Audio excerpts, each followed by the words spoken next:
Yay! Yay! Hello. Hi. I think we're here.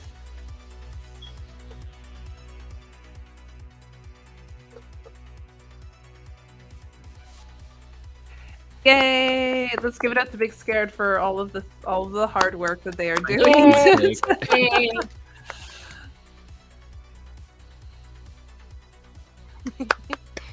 Yes. Yeah, so I guess I'll kind of take over then. Hello, everybody. My name is Anya Keister. Welcome. Sorry, I need to mute myself because I could hear myself in the Twitch thing. Okay. Hi, everybody. Welcome. I'm just going to stick on this page so I can see it. Okay.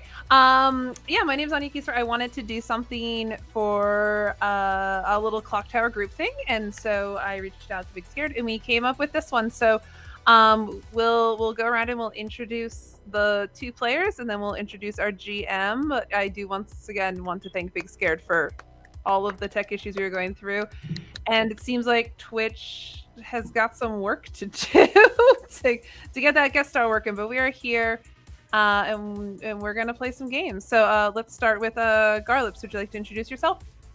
Hi, hello, I'm Garlips. I'm a alleged speedrunner. I also do horror streaming and the like. I'm a member of the Clock Tower. Been a member for a while now. Very happy to be here. Very happy to be included in all these silly little things that we decide to do, like this. We're going to go to space today, also I'm told. Although I gather it's going to be fraught with danger and the like. But yeah, thank you so much for putting this together, and thanks so much for having me. Happy to be here. Yay! Okay, next up, Coffees. Would you like to introduce yourself? Hi, I'm Coffee. Midnight Coffee is on Twitch, but please call me Coffee. That's all I have. I'm sorry, my mind completely just blanked. I'm sorry. All good, all good. When do you normally stream? Oh, so my streaming schedule's been a little all over the place, but I try to stream mid-afternoon to evening, typically speaking. Lately I've been playing a lot of Raft, and I started a playthrough of Baldur's Gate 3 with a friend of mine, but there's going to be more coming really soon. Fantastic. I do want to just give a quick heads up that it does seem we are frozen on the Twitch channel. Yes. That is unfortunate. Heard? I think we're back. Now we're not. Look at that. Look at that. Okay. Yay! We're good. Yay. Okay. And then finally, I'd like to give it up. He is not a member of the Clock Tower team, but today he can be an honorary one as he's running this horror TTRPG for us. I basically put out a call and said, does anybody want to play horror tabletop or run one? And he stepped up. So everybody give it up for Jordan. Yay! Yay! Jordan, would you like to introduce yourself? Yeah, my name's Jordan. I'm not a streamer. I show up on streams every once in a while, but I'm not a streamer myself. But I work for a company called Hit Point Press. We make D&D third-party products like adventures and that kind of stuff. So you can go check that out. I'm the head of the content department there. But otherwise, I'm just a friend of Anya's who likes running spooky games, and so and I've been Anya's DM a few times before, and so yeah, Mothership's one of my favorites, so I'm excited to run some more of it for you guys. Great. So I think that's a great time. Would you like to introduce Mothership for those who may not know it, including myself? Yeah, for sure. So Mothership is a sci-fi horror RPG that really wants to channel movies like Alien and The Thing and that kind of stuff. It's a hard sci-fi kind of setting where space travel is slow and difficult and a lot of time in cryosleep, but also there are strange body horror aliens that are creeping on the edges of things. But ultimately everyone is usually playing some form of space trucker, just trying to survive out there. And the setup for the game is from Tuesday Night Games. Really amazing company that you should really check out. The books come in like these little zine formats that are really easy to throw in a bag and run. I shared the rules with everyone. It's literally the back of the book that I just took a screenshot of. It's a single page, and they make some of my favorite modules. So I'm really excited to run it. As far as the setup for today, you are all employees, I guess, mercenaries, sort of for hire, salvagers, really, that are working for. Basically a Teamster union that is also a mob, as they are sometimes want to be. The universe of Mothership is run by something called the Company, just a big corporation that is, the source and cause of every problem, and also, the one in charge. And so, you sort of work outside of that for this union, and you have been. A rumor has come through the interstellar grapevine that a company research facility on a space station has been very suddenly decommissioned and quarantined, and is set to be detonated in a couple of cycles, just blown to smithereens. And that if the company is destroying company property so easily, so readily, that your boss knows that something valuable must be there. And so you've been traveling for about a week on your ship. We'll say you haven't been in cryo sleep. You've just been doing it old school. It's been a week-long caravan ride out in the black to get to this this remote destination. It's like a series of a small station that's a series of kind of concentric rings that orbit a moon that orbits kind of like a Venus, like gassy kind of a greeny gassy kind of planet. I didn't name your ship. Does anyone have a good ship name? We can also go to good old fancy name generator and see what nonsense it comes up with. Unless anyone's got a ship name in mind. Big Bertha. Great. Excellent. That works. Your ship is Big Bertha. Hey, that's a Mario villain, bad guy, isn't it? Big Bertha. One of the Marios. Anyway, it's a good name either way. And so Big Bertha is like a retrofit kind of hauler.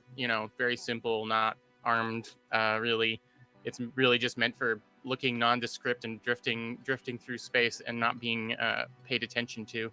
And so it's a simple kind of ship with like a small galley, small place to sit and eat and prepare food. You've each got your own bunk.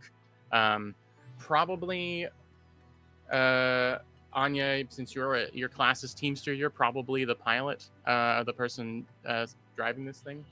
And you know what? Let's get a little introductions to everyone's characters now. Just where are you you've maybe got like a couple more hours before you arrive at your destination. So where is everyone on the ship, and what describe your characters, give us your names and your pronouns and such. And we'll start with Anya. Hello, my name, code name Grind Hoskins. I am 36. I'm a 36-year-old pansexual disaster. She, they pronouns, but it's really the they is for just, when the times when they're trying to go like a little bit more ambiguous and blend into the crowds. She's basically kind of like hard femme, hard working mechanic girl, grew up in scrapyards kind of situation. And as soon as she could get out, she got out. She leaves an X in every port with every mission. When I got to roll for what my patch is, it was drink, fight, fuck. And that's what I'm leaning into with this character. So she enjoys like cracking one open with the team after a good mission, after a good salvage. And I would say probably she's like covered in tattoos, like dyed black hair, covered in tattoos, wearing like a white tank top that's covered in oil stains, but like is always putting on lipstick and stuff like that too.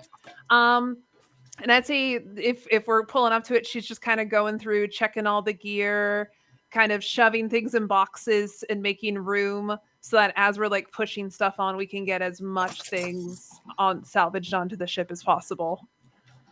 Perfect. And while I'm looking at your character sheet, I will go to GM mode just quickly. You're missing a couple of skill choices here.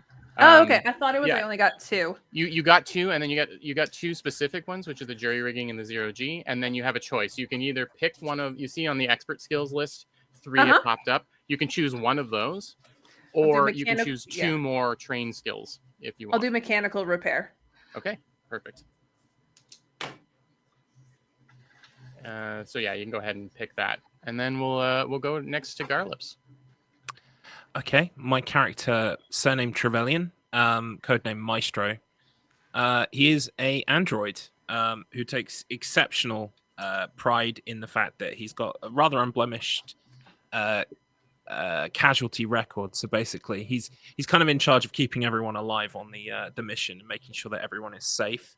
He's quite quiet, quite reserved, but he kind of, he's fascinated by things to do with other technologies and aliens and things. He's sort of quite guarded and he's got this thing with him that is like a burnt out android logic core, which he never talks about, but you've seen him kind of like standing in a corridor sometimes kind of wistfully looking out into space and looking at it, but he hasn't yet explained as to what it's about. At the moment, if we're preparing for a mission, or rather preparing to offload once we get onto the station, he's probably double checking and triple checking every single kind of safety mechanism and or equipment that we're going to be taking with us, because he takes safety very seriously. That's good. That's a good person to have on board. And then lastly, and I like that you have some dark backstory. Yes, don't worry. I'll be like minced by something, and we won't ever get to it. But it's okay. It's there. It's so, your background is so irrelevant in a game like Mothership, but it's good to embody it either way. And then Coffee. Let's hear about your character. Hi. So I play Dr. V. Saturnalia, or Slice if you prefer. She is professional as you can get. She holds everybody at an arm's length, with good reason. You don't really want to get too close to her. At night, obviously after the moon sets, she moonlights as a surgeon. And people and animals come into her house, but they don't always come back out. And they don't always come back out the same. That's upsetting. Welcome to the horror TTRPG. Yeah, there we go. And I'm not even involved in that part. You came up on that on your own. All right.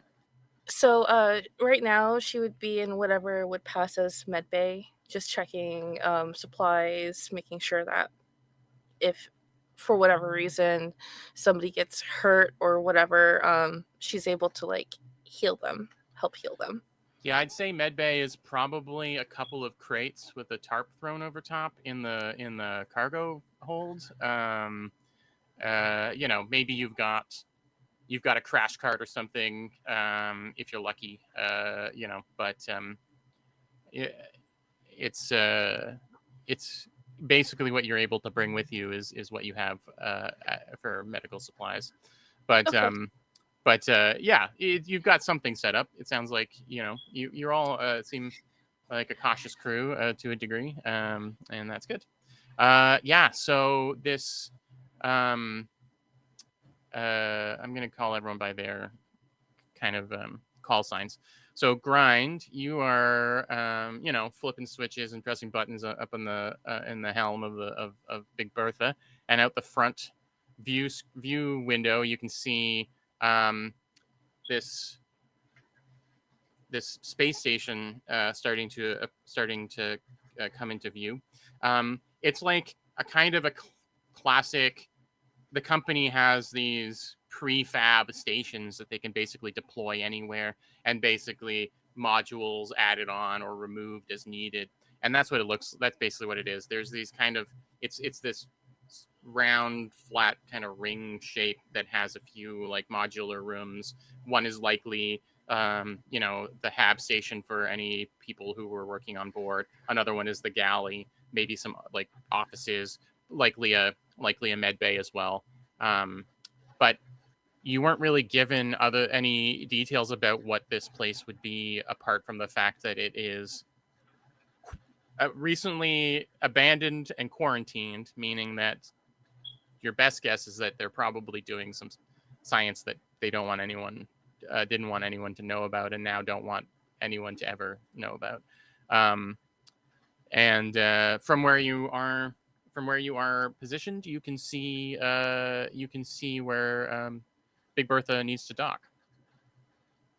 And that would probably be our first task of our game, to find out what to get Big Bertha docked and get on board. So is that me because I'm the pilot? yeah, so the way like any RPG, you describe what your character's doing, and then we decide if a role is needed.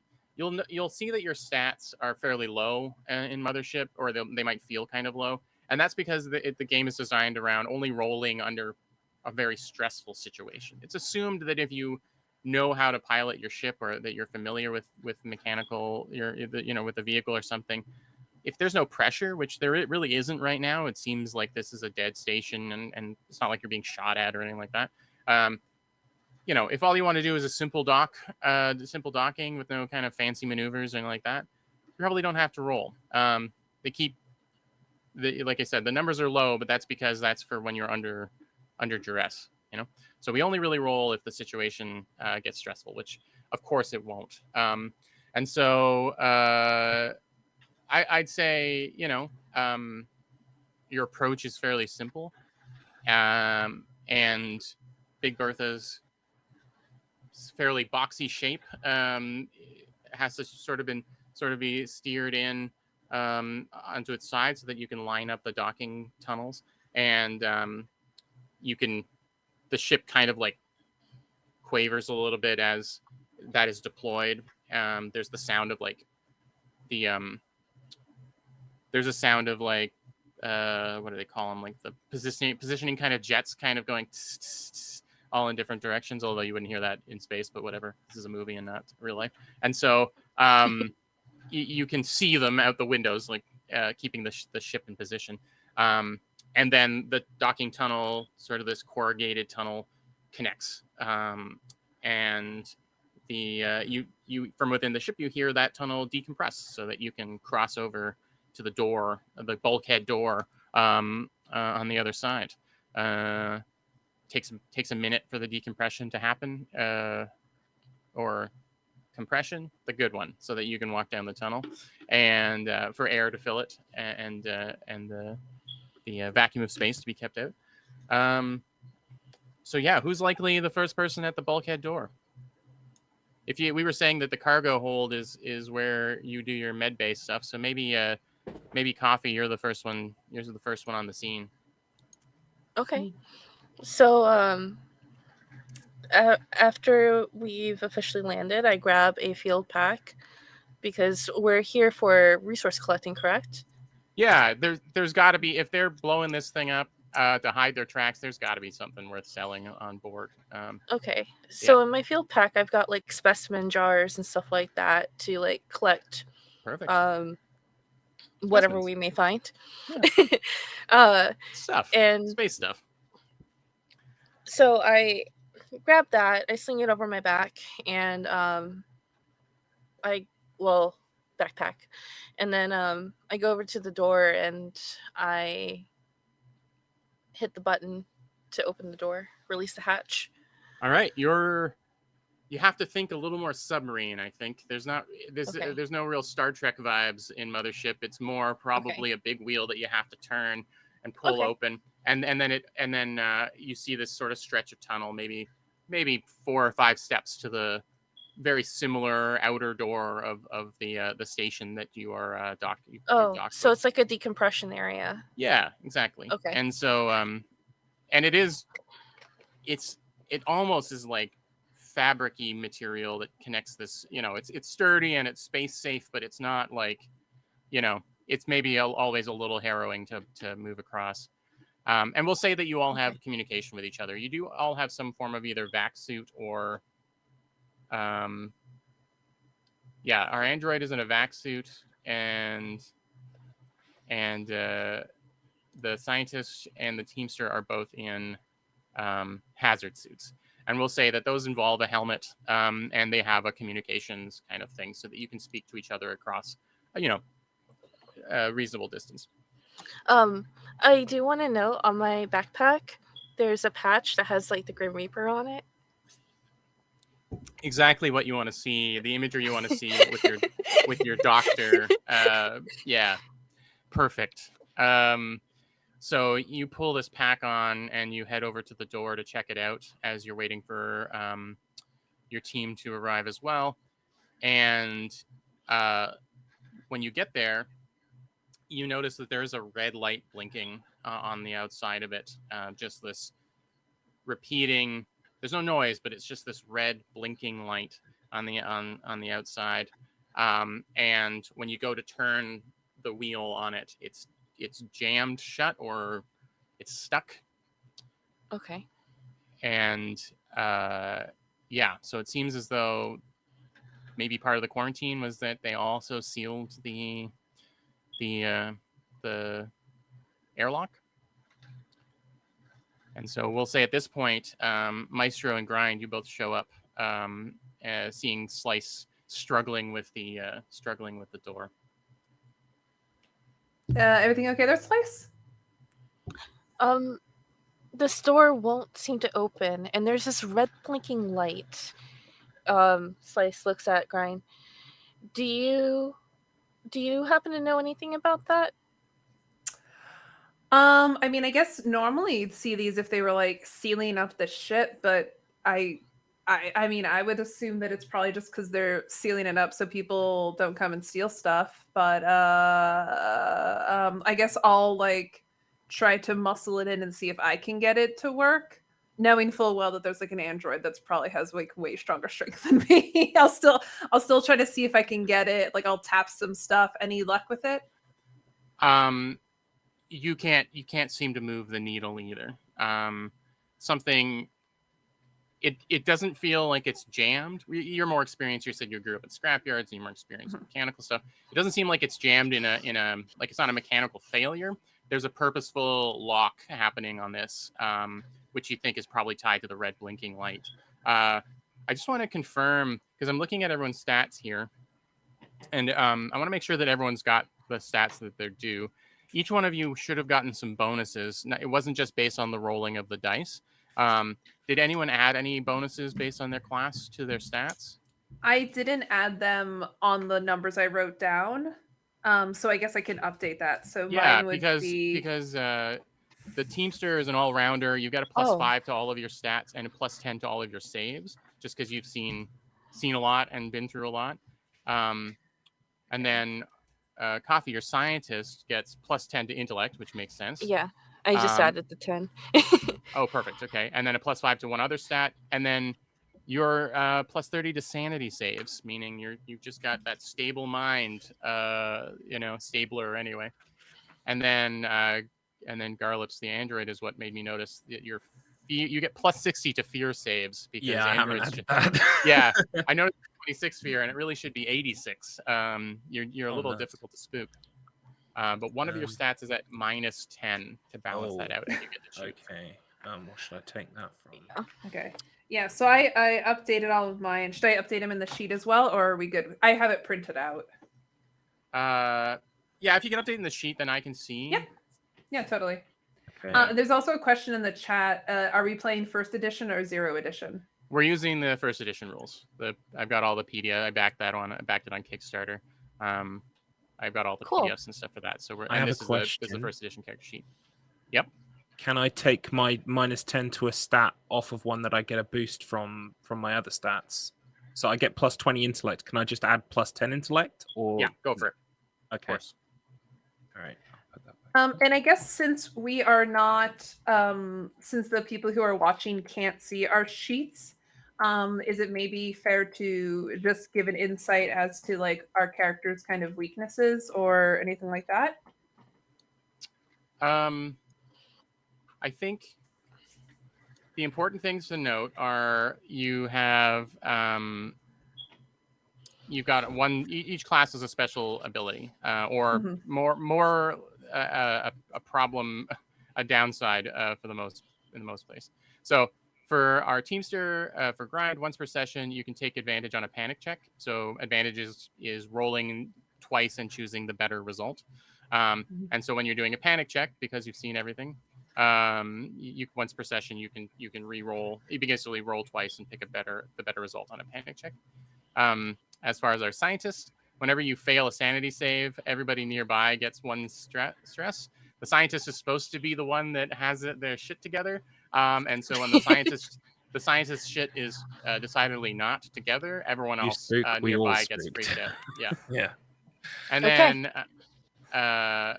then the android is unsettling. It's just straight up because they're in that uncanny valley.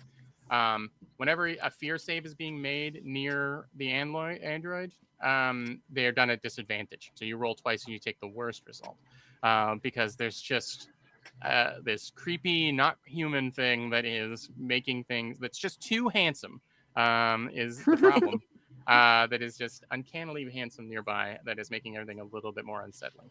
So those are the big things that we need to keep track of, because in Mothership, your characters don't have special abilities; they have special disadvantages for the most part. So, Lovely. yeah. Fantastic. So now that everyone's stats are up to date, I have an idea of what you're able to do, and yeah, Anya, grind is the strongest, and you just can't get it to budge. But you do think that there is a computer lock or lockdown happening on this door. Mhm. I'll also say that as you're taking a look, you notice that there was an additional measure done, which is that the border around the door, like the you can see signs of fusing. So like they sealed it as well before they left on the outside. So Like a good horror movie response, I'm gonna go, oh wow, they sealed off this door for the quarantine spaceship. They must not really want people to steal stuff. So maybe we need to find another entrance. yeah, that's not a reason not to go in for sure. Totally. So you could try and find another way in, or you can try and breach the door. Does the door have like a window? That is a good question. I'm going to say this one doesn't. Okay. Sorry, Anya.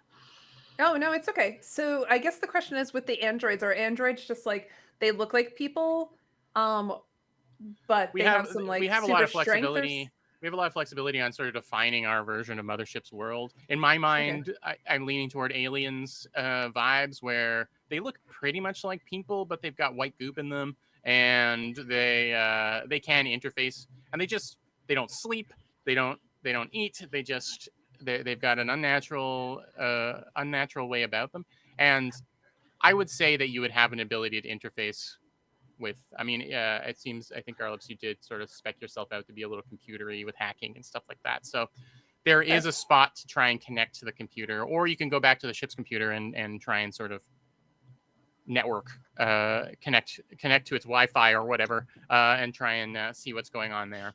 Maybe you can pull up a map. Maybe there's an emergency way to blow out the door. Okay. Yeah, I would say that grind is just kind of like doing it and kicking and cursing, Sure. and like getting very angry about it, because I thought this was gonna just be a quick like stash and grab. Like what's going on with this? Maestro, do you know? Can we get around this somehow? I believe the blinking light implies that there is some kind of lock on the door, but this welding just here, even if I unlock this door, we're still going to need to get through that somehow. Should I go get my welding gun? Yes, I think that would be a good idea. Okay. Meanwhile, So grind will go run and grab the blowtorch and the welding gun and have one of those cool ass flip little things that I put down, and I'll start working on that. Meanwhile, Okay. I guess Maestro takes steps towards the interface to start interfacing. Okay. I have several USB ports, presumably. So I think this is going to require. Is that you just have a cord that you pull out of? Yeah. Or is it one of those finger? Where It's so much less rude than what I was imagining. So yeah. Oh, sure. I see. I was just imagining you have USB, and I just like charge my phone while you walk away. Do you mind if I plug in? You've got and my everyone's- battery's really low. You've got everyone's phones in your pockets because they're charging them. Okay. Whatever part of you the connection comes out of, yeah, you're able to, and it's very simple. Think 1980s sci-fi. It's like little green letter like words and stuff on like basically DOS prompts on screens and stuff like that. And you fire it up and immediately it says lockdown initiated, no access kind of blinking on the screen. But you are a hacker, and so there may be a way around some of this. And so I think in this case we'll get a roll. It's starting to get stressful. If you come back empty-handed, you don't get paid, and worse could happen. And so pressure is starting to build. And so I think we're going to get our first roll of the game here. Okay. So when you are attempting something, we look at your skills, which are strength, speed, intellect, and combat, or your stats, I guess they call them, and choose the one that's appropriate to the situation. And then if you have a skill that works, that seems to mesh with it, and skills aren't connected to a specific stat. So, if you were trying to hack something, use the computer very fast, maybe speed can combine with hacking kind of thing. But in this case, I see that you've got the hacking skill. I think that makes sense. And the way it works is you'll notice that each level of skills has a bonus at the top, plus 10 for trained skills, plus 15 for expert skills, and then master skills are plus 20. So basically you would add that number to whatever stat we are using here, which I think we'll call on your Android intellect for this. And then the goal is to roll a D100, two 10-sided dice, as I was telling you about, and try and roll equal to or under what your total is for your current skill and stat. So in this case of intellect, the 62 plus the 15. Yeah, 47 62. plus 15 is 62. Yeah. So you need to roll 62 or less to get a good result here. Okay. And it's a 50. A 50. Okay. Things that are good is rolling doubles. So if you rolled 55, say, or 22, that's a critical success. If you failed, so if you rolled too high and rolled a double, so maybe you rolled 88, that's a critical failure. And as you can see in the cheat sheet I shared, critical failures are not good. The cheat sheet lets us know that failures are not good. Okay. Yes. Yeah. Very helpful. It's a helpful cheat sheet indeed. Basically, when you get a critical, fail, when you get a critical success, something very good happens. But when you get a critical failure, something very bad happens, and you also have to do a panic check, which we'll get into when we need to deal with our first panic check. And so, but a 50 is a success. It's under your total. And you're able to start bypassing the system. I don't know what kind of android you are and who built you, but it's potential with this high level of hacking ability that you were maybe built by the company at some point, and so maybe you've got some familiarity with these. And also, as I said, they were kind of like prefab stations, and so if you know one, you know all of them. Yeah. And so the screen. It goes by your eyes faster than slice or grind can understand. It's just like at an unnerving speed. And then there's all the red turns to green all of a sudden, and there's just this like ding and a little image of a lock kind of like unlocking. And so now you can sort of feel grind, you can sort of feel the thing start to turn. but the welding is the issue. And really, when it comes to undoing the welding, it's just time. So it's probably another half an hour or something before this door is open. And after about half an hour, you feel it kind of creak, and then I guess if it's welded shut, it's going to just come off the hinges completely. There's not really any salvaging this door. And so it just eventually just starts to creak, fall forward, and slam down into the airlock, the pressurized airlock on the other side. You see a small room. It's got a couple of vacuum suits abandoned, hanging on the walls, and then another door. Another door that does have a window in it that will lead into the main bulkhead of the ship. It's very quiet, except that red light that was blinking on the door is blinking throughout the whole. All of the lights have turned red, and they are just. There's no alarm sound because that's a waste of probably energy. But the red light is just blinking on and off. And it's going from basically completely black to everything is red tinted and then black again every second or so. Very disorienting. But there's a window. You can take a look into the next area if you like. But yeah, what is everyone doing right now? I am examining the suits that were abandoned, looking just looking at them, just examining them, seeing if there's any like signs of like something had cut them or like anything like that. That is a good question. Yeah, you're looking at these, and it seems like they are in pristine shape. It seems a little strange that they were abandoned, but in very likelihood, the company probably sent some vessels similar to yours to go and just pick everybody up, and no one bothered getting into. But these are company vac suits, and it is unusual that they were abandoned. These are good materials, good supplies, and in fact, the two of you not in vac suits could put them on if you wanted to. It's up to you, but they're in perfect shape, which in itself is unusual. Which two were not in vac suits? Me and you and the humans. Well, no, you wouldn't need a vac suit, isn't Oh no, you're right. Yes, the android is the only one in a vac suit. Basically, it would give you a little bit more armor, armor protection if you put it on. It won't slow you down or anything else. But okay.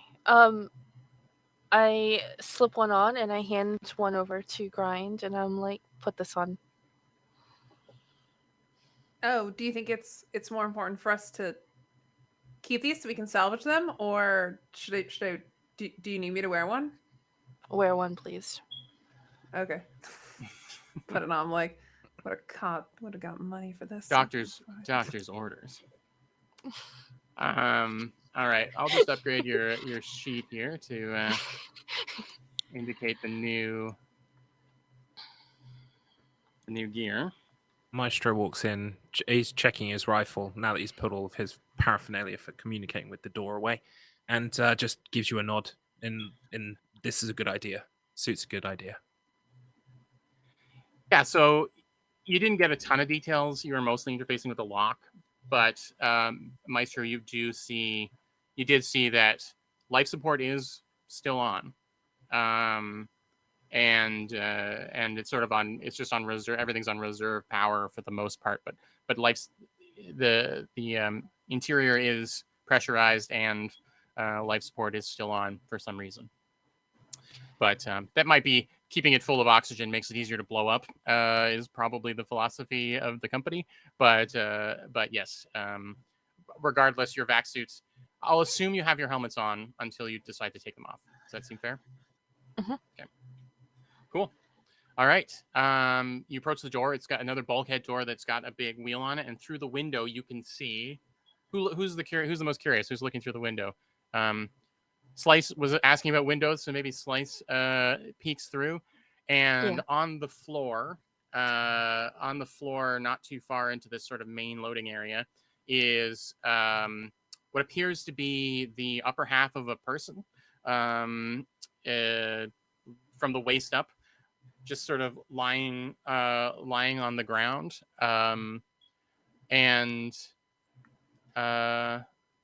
I think normally I would probably ask for a fear save, but in the case of our doctor, it's not that disturbing to you. Maybe a little surprising, but yeah, it's hard to see. The glass is kind of smudged over, but you can see that there's what appears to be a dead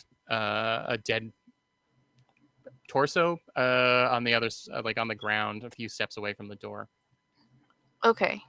I take a step back and I go, there's a dead body on the other side. I look at Maestro. You should probably go first. I concur with Because you're that. not. Okay.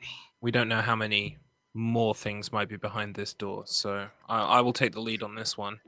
Once we secure the area, then you can take a good look, Doctor. All right. I nod. Jordan, what would be the equivalent of this room that we're entering in our ship? Is it a control room? Is it a storage room? Is it like the galley? I'll say it's sort of a cargo Okay. area that is connected to to the main ring hallway that has all of the modules sort of attached to it. So it's smaller than your storage area, but you can see there's some crates and the room is fairly big. Okay. I would ready. I don't have it listed on my thing, but do I just have like a large wrench? Yeah, of course. I'll ready a large wrench. Yeah, I will. I'll add. Well, you've got a span. Yeah, the spanner here. Is the spanner equivalent? Okay. Well, no. I guess you've got a vibe chetty as well, which I don't know if that interests you. But, is that a machete that has good vibes? Yes. Okay. Cool. It kind of has like, yeah, it goes a little bit, which makes it cut better. Okay, well, I don't know if I'm at that point yet, but maybe it's like I also had I was just using a blowtorch to do the welding, so maybe I'll also just have like, if I still have that in my hand, I'll just kind of. Sure. All right, you've got your toolkit, you've got a wrench, you've got everything you need. I have a question. Mm-hmm. How does my bioscanner work? We can make that up. We can make that up as we go. I would say, going by our alien vibes, it kind of has like a radar ping on it that goes out, and if there's something moving and alive within the range of it, which we'll say is, we'll say it's like within 20 yards radius kind of around you, 60 feet kind of around you, then a little red dot will appear as it's getting closer. Okay. Oh, wait. This is a medical thing, isn't it? It's not. I would think that it would like examine like the bodies or whatever. Like I could probably use it to examine the body. Okay. Yeah, so you can use it in it will give a readout without having to do an autopsy or a biopsy on something, and get a basic idea of things. Yeah. So we're starting with so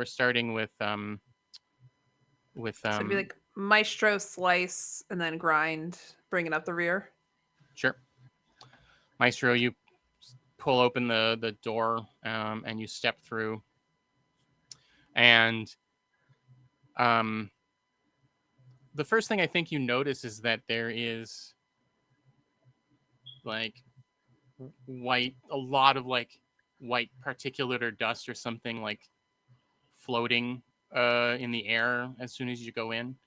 But otherwise, this is just a storage area that has been abandoned. There's a bunch of crates and boxes here that, if you can find a way to move them, might be good salvage. But it's also a little alarming that the company's just blowing up whatever's in them as well. And I think the next thing you notice is that the spine, the visible innards of this torso, is mechanical metal, and there is that white milky goop spilt out onto the floor, and so this is the upper half of an android like yourself. See, that would give me a slight pause as I'm moving through the room. Confirmed android on the floor. He's sort of like taken aback for a moment and then continues with his mission, which is to check every corner of this room to ensure that we can kind of establish a base of operations. Okay. I'm waiting near the door. Still, I'm just letting Maestro do his thing. I'm doing a sweep. Yeah. Okay. And what's Grind doing? I think I'm kind of like eager to get in there because if we do need to like abort this mission, I'm like kind of looking at trying if I can figure out what's in this cargo to be like if we need to get out fast, we can at least maybe grab some of this stuff. So I'm gonna try to be like looking and seeing if I can figure out what exact cargo they were storing here. Okay. So you're going around trying to look, trying to see if there's any labels on boxes and that kind of stuff. All right. So that leaves Slice sort of in the main area, leaning against the door with the android body on the ground, while the other two of you kind of disappear a little bit into the dark, and the red light is blinking still on and off, and I think Is it possible? Could I have like a flashlight or a torch, Garlip? Sorry, a torch. You know what? On the vac suit, there's a little light that's built into the helmet. Cool. Yeah, I would definitely. It's really only for you, but yeah, those for the person in the suit, but and it focuses very much forward, so it's not illuminating a whole area for everybody else, but it definitely allows you to see things. And so the same is true for you, Slice. You've got the lights on your helmet, so I don't know if you're where you're looking, but yeah. I'm actually looking at the android. I'm gonna attempt to use my bioscanner on it. I know that because androids are technically they were alive. Yeah, right? they've got biological things. They've got biological things, but they're manufactured biologies. Yeah. My other question is, would Garlips be able to connect to the android to see how it may the last moments possibly if a mind meld of some kind to see what its last saw with its eyes. Take its memory card out and insert it. Anything is possible. But let's start with that bioscan. So you have to get close, obviously, Okay. and so maybe you get down on one knee and start to scan. And then we're going to get our first save of the game, because the upper half of this android, sort of its head whips up, it reaches up and grabs the arm with the bioscan, and it says, "I can hear their whispering." And it has this desperateness to its voice that you don't hear from an android ever. So we're gonna do a save, and so I think this is a fear save because you're being scared, obviously. Right. And so a save is something you roll these when you're reacting to things, and this is to see how well or poorly, I guess, you react to what you have here. So I see that you've got a 21 in your fear. So that's not great. So go ahead and roll those two 10-sided dice and try and roll a 21 or lower. I rolled a 58. A 58. Okay. So that's a fail. Whenever you fail a skill check or a save of any kind, you get a stress. And so we'll talk a little bit about stress now. So on your sheet, you can see that you've got a minimum stress of 2, and your current stress beside that is currently at 2. You're going to bump that up to 3. And so what stress is the number that you're trying to roll under. And let me double check here. Because I read the thing, it said roll a D100, and on my thing I can roll an actual D100. That's why I got the 58. But Oh, if you would perfect. That's rather great. me roll, okay. No, that's perfect. If you can roll the D100, that's the same as rolling the 2D10. It's just the 2D10 is the Okay. So I got 1 fear, or yeah, stress? you're gonna take one more stress. So now you're gonna have 3 stress total. And basically, when a panic check happens, you want to roll above your stress. And as your stress goes up, it's going to get harder and harder to do that. Okay. And so you didn't get a critical fail, and I think that you are still fairly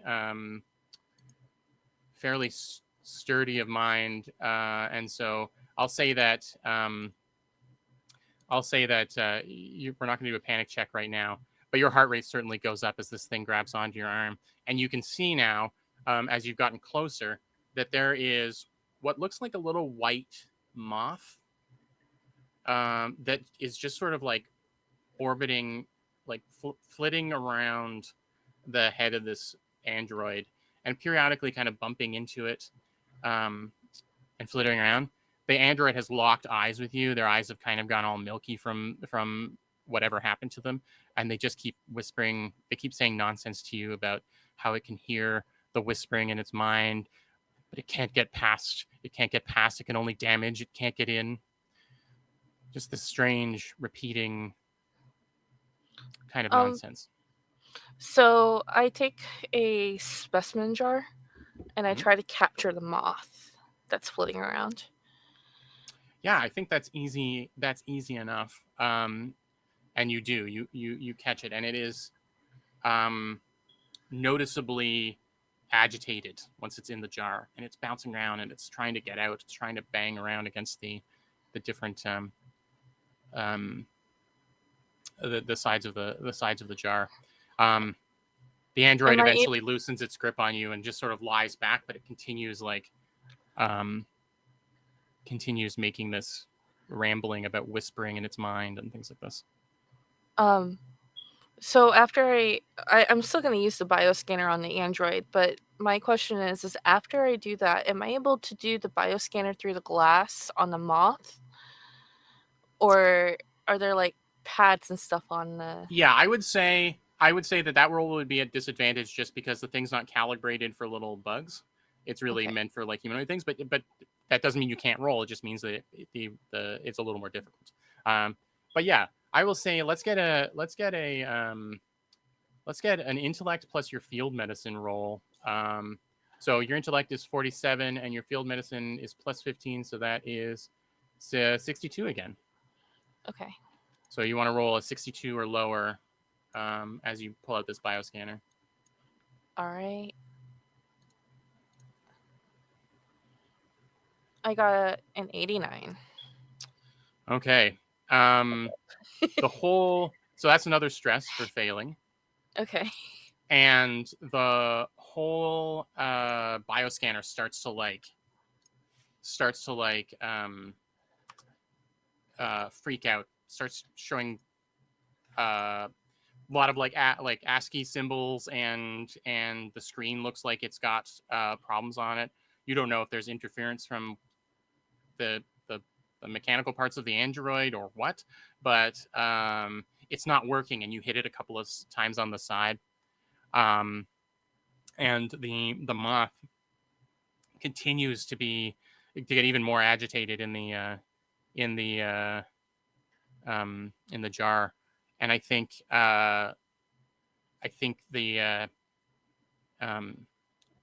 this interaction makes the android start freaking out even more. Its voice is louder, and the other I'll say the other two of you who have been sort of looking around, Grind and Maestro, you hear it. He was speaking in a whisper before, but now you can hear that there's another voice, a fourth voice that you don't know coming from the middle. I'll say on your examinations, Actually, give me a straight intellect roll, Maestro. Okay. So I've got to beat 47. Mhm. It is a 10. Okay. Your you see in the corners of a couple of the rooms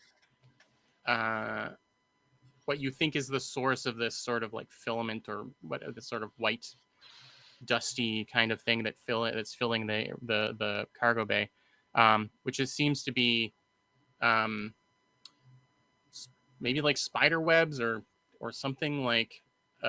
You haven't seen the moth yet, so you don't necessarily make the connection here. But something silky is sort of like hanging from the ceiling. Sometimes stations that are around long enough do get vermin, and mothership vermin are often stranger than New York vermin. But it is sort of all over the ceiling, and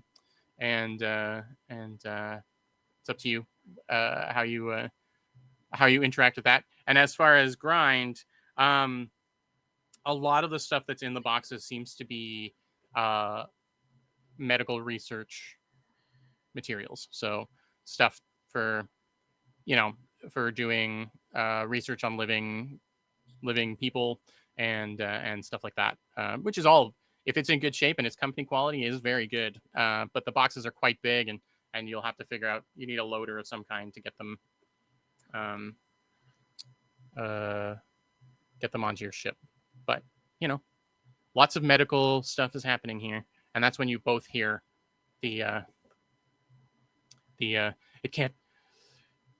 It lands on my thoughts, but it can't get in. It can't get in. It just whispers. It just whispers at my ear. Yeah, Maestro I'll You go go first. ahead.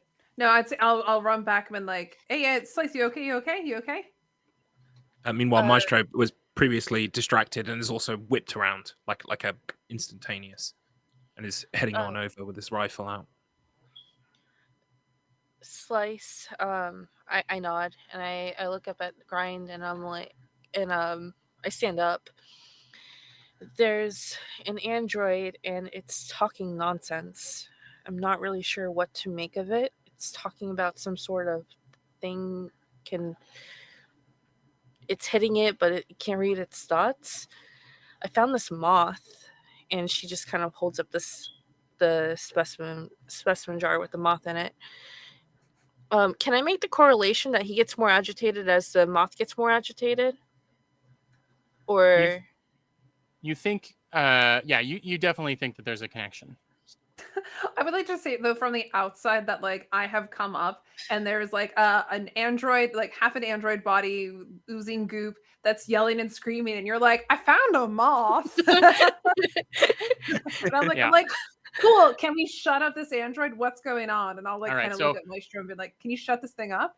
I think my immediate reaction is to take a knee and put my hand upon the side of the other android's face. I'm wearing a suit, of course, so I'm not worried about contamination per se, but more kind of empathetically reaching out to the android to try and understand what's wrong with it. And I think we're gonna get a little bit of a fear. I'm gonna get a fear save from Grind, because Anya seems a little agitated, so I think Grind would be as well. And so let's like, why are you worrying about this bug? So go ahead and make a fear Yeah. save. Your fear is only 25, so we'll see how this goes. So I just need to roll above a 25. You want to roll below a 25. Below a 25? Oh, geez. Okay. Yeah, low is No, I rolled a 65. a 65. Okay, so that's, you're gonna up your stress by 1. Okay. So if it was marked as 52, now it's 53. Your stress should only be 2 at Oh, the okay. start, and now it's 3. Okay. Okay. I'm also keeping track on your sheet over here as well. Oh, okay, great. For my own keeping trackness. Okay. This heart rates are elevated all over. Technically it should have been a disadvantage because unsettling android was in the room. So if you could roll again just to see if you get doubles or not. I did. You did? You failed and got A doubles? 33, yeah. Okay. So stress goes up and we get our first panic check. So now I'm at a 4. No, your Or stress still just a stress 3. Okay. is fine. Yeah, you were rolling. Yeah. But let Okay. me get to the panic table here. I can't wait for the books to arrive in the mail so that I can have them open. I found a bug. Yeah. Cool bug. All right. So you're going to roll a d20 and you want to roll above your current stress. So in this case, you want to roll a 4 or higher This is on me? the d20. Sorry, yeah, this is Anya. Okay, let me just grab a d20. Hold on. Sure. All right. We'll jump to Maestro. You said you went down on one knee and you're holding this android's hand in your face. Also an unsettling image, I think, because you're not freaking out at all. No, what his first instinct is definitely like something bad has happened to this person like me, Right. and trying to console them in some way. Yeah, and what am I trying to get here? You want to roll above your panic, your current stress. Pardon me. So you want to roll okay, 4 so or higher. above a 3. Okay, Yeah. yeah. I rolled the 3. Okay. Fantastic, everybody. We're doing great. So our panic chart says that a 3. Based on what you roll, if you fail, we look at the number you rolled on the panic chart, and you suffer that effect. And so you are now jumpy. Which makes sense. You're agitated and you're kind of jumping around. You get another stress, and Okay. your crew members that are with you that are nearby get 2 stress each, as you are just. I don't know if you want to describe what Yeah, Grind is doing, but it's freaking everyone out. Yeah, I'm like, what the fuck's going on? Like, this is you're supposed to be able to get in here. Why is there an android? Why is it dead? Why do you fucking care about the moth? What the fuck, everybody? Like, this is supposed to be easy. I walk over to Grind and I slap her. Oh wow. Okay. PvP already. I think we'll just roll. We won't roll anything, but we'll role play that as you. And this is sort of so your stress goes up. Slice. You'll add 2 to your stress, and this also affects the. Maybe it's just distracting to Maestro, and that's enough to annoy him a little. And so your stress goes up too, Maestro, by 2. Okay. Yep. But we'll say Slice. This is your kind of cool-headed reaction to panicking, to your stress going up, is to go and slap Grind.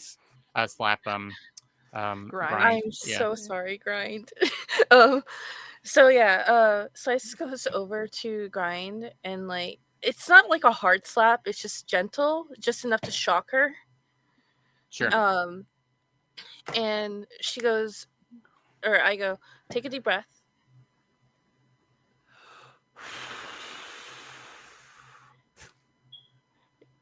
The more agitated this bug seems to get, the more agitated that android seems to get. That is why I pointed out the bug. Okay. Look, Maestro, is this anything you know about? I've not heard about like a moth interface. Is this? So we'll pop over to Maestro here, who's down. There's maybe just a little eye twitch as his annoying humans are doing annoying human shit, and this thing is immediately locked eyes with you. Sorry, this person is immediately locked eyes with you, and it's just this constant babbling stream of talking about how they can only land on the surface of his thoughts, and but they can't penetrate, but they can get they get elsewhere, they get in everywhere, they get into the folds of your mind. It's things like this. Keep repeating stuff like that. My first instinct is that I probably haven't seen this before. I'm sure you've seen androids lose their shit in all kinds of different ways, and babbling, anything programmed, anything with a programming of any kind, androids develop personalities, that are beyond the programmer's control, and this babbling isn't uncommon. Unfortunately, it's one of the many unsettling things that an android might do, but certainly what he's talking about is not anything particularly familiar to you. It has a poetic quality to it, almost like it has a metaphor, which I get a metaphorical, poetic kind of vibe to it, which, again, is maybe not an android's forte either. And I think the thing maybe that would upset you the most is that this android is upset. Like, android is reacting in a very human, stressed out kind of way. I think, yeah, that's probably why I instinctively went to console immediately. Yeah, I'm sort of like, I'm holding on to him, but I look back at the others and I sort of motioned him. I think he's completely gone. I've seen androids do this, but I've never seen it like this before. It says something about his thoughts. I've never heard it before.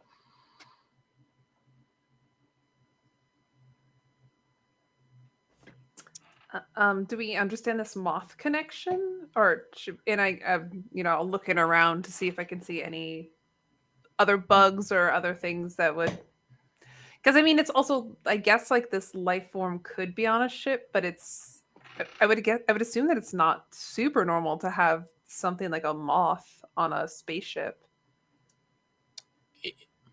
On a medical or laboratory-based space station, it would be very unlikely that they would allow any kind of thing like that, for sure. If it was like a place where a big station that was where people just lived, you get all kinds of bilge rats and all this kind of stuff showing up, for sure. Because people are generally very gross. But in this case, yeah, you would think that they would just not allow anything unless they were experimenting on rats or something like that. Yeah. But is there going to be any attempt to interface? I would say it would be that hacking roll, Maestro, but I would do it at disadvantage because connecting to another thing's mind is very different from connecting to a simple computer. But but you have a pretty good stat there, but it's up to you. That is true. The one thing that's holding him back, maybe even he's sort of like he's muttering aloud to himself, and the other two hear him, is that he knows that interfacing with another android is dangerous, especially if that android has got some kind of problem with its cognition. So, and aside from that, this kind of residue in the air and the presence of the moth, which we've all seen now in the jar. He's a bit hesitant to do that, but I think he's perhaps coming to the conclusion that it's the only way to get some kind of sense out of this android, because it's clearly completely gone. He turns to the other two. It's an option. I could try to interface with this android. It's risky. I'm not certain it's even going to work, but it might shed some light as to what is going on here. Is this going to possibly give you a virus? Is that what you're concerned about?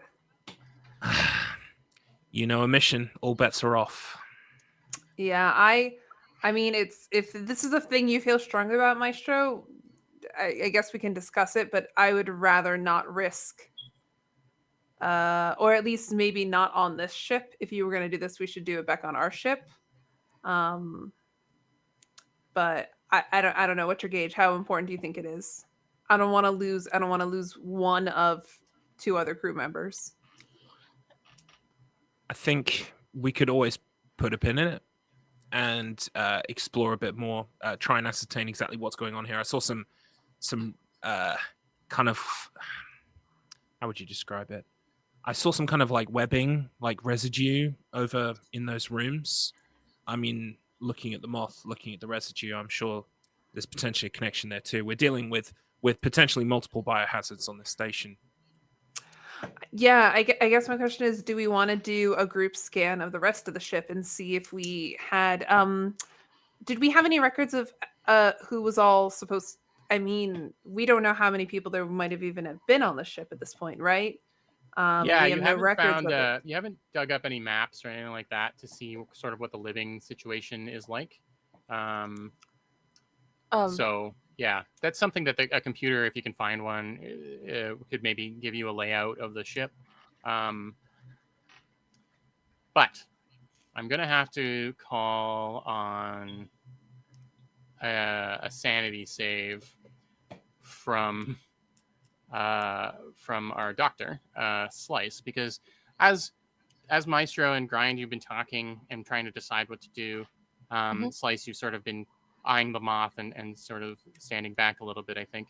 And something, it's like it's heavier than like a silk sheet, but it's got this gossamer kind of softness to it, but it also has a bit of a slime kind of thing, drips down and hits you on the shoulder from above, and just starts to kind of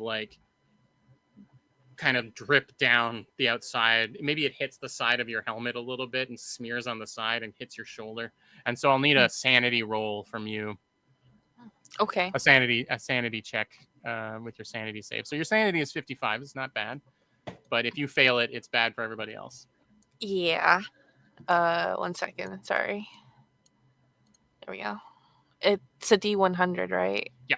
And you want to roll. You want to roll less than a 55. 55 or less. Okay. I did not roll 55 or less. I got 77, so that's a critical fail. Oh, okay. Oh. This is bad in all sorts of directions. Okay, so you get a stress for failing it, and we're gonna do a panic check for you as well. And first, describe how Slice freaks out in this moment, so that we can understand why everyone else starts freaking out around you as well. So I'm a doctor. I unless I'm experimenting, I typically like to be very clean. And I keep everything around me very clean, very sterilized. I do not enjoy having anything on me. So like I start hyperventilating. And the next thing you see is basically it almost looks like Slice is dancing. Like she's just trying to like get it off, get it off, get it Yeah. off. Like she's And like all it's yelling, doing get is it like off.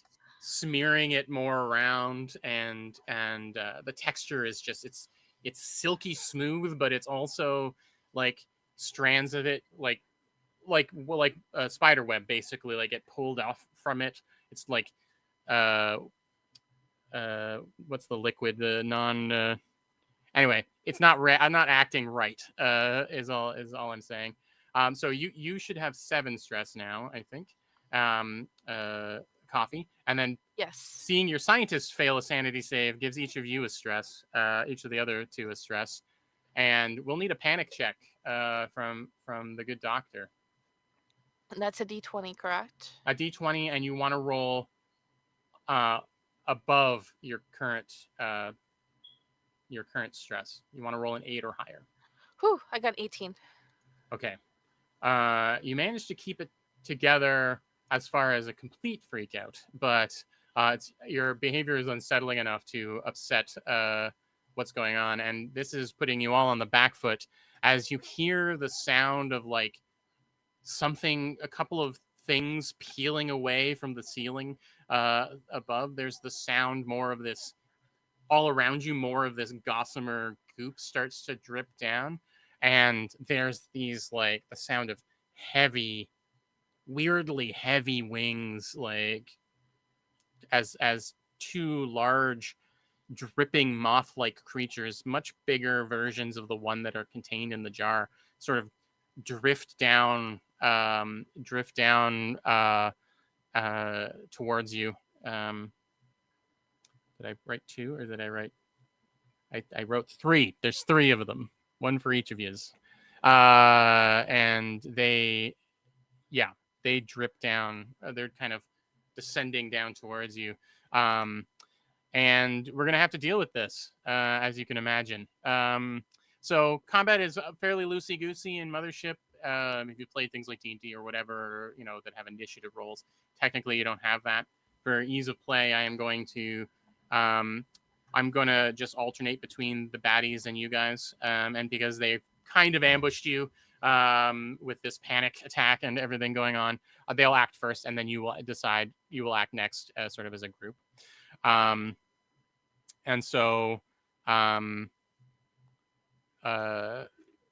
they have stats like anything like you do. They've got a combat stat, and then they have one stat called instinct that is for doing everything else. And then they do damage, and we'll learn about that if it happens. And so let me just double check that I'm doing this right.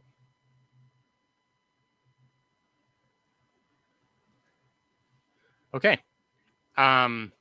So I think the first one is sort of coming around down towards Slice and sort of following its own gossamer goop that it dripped down onto it.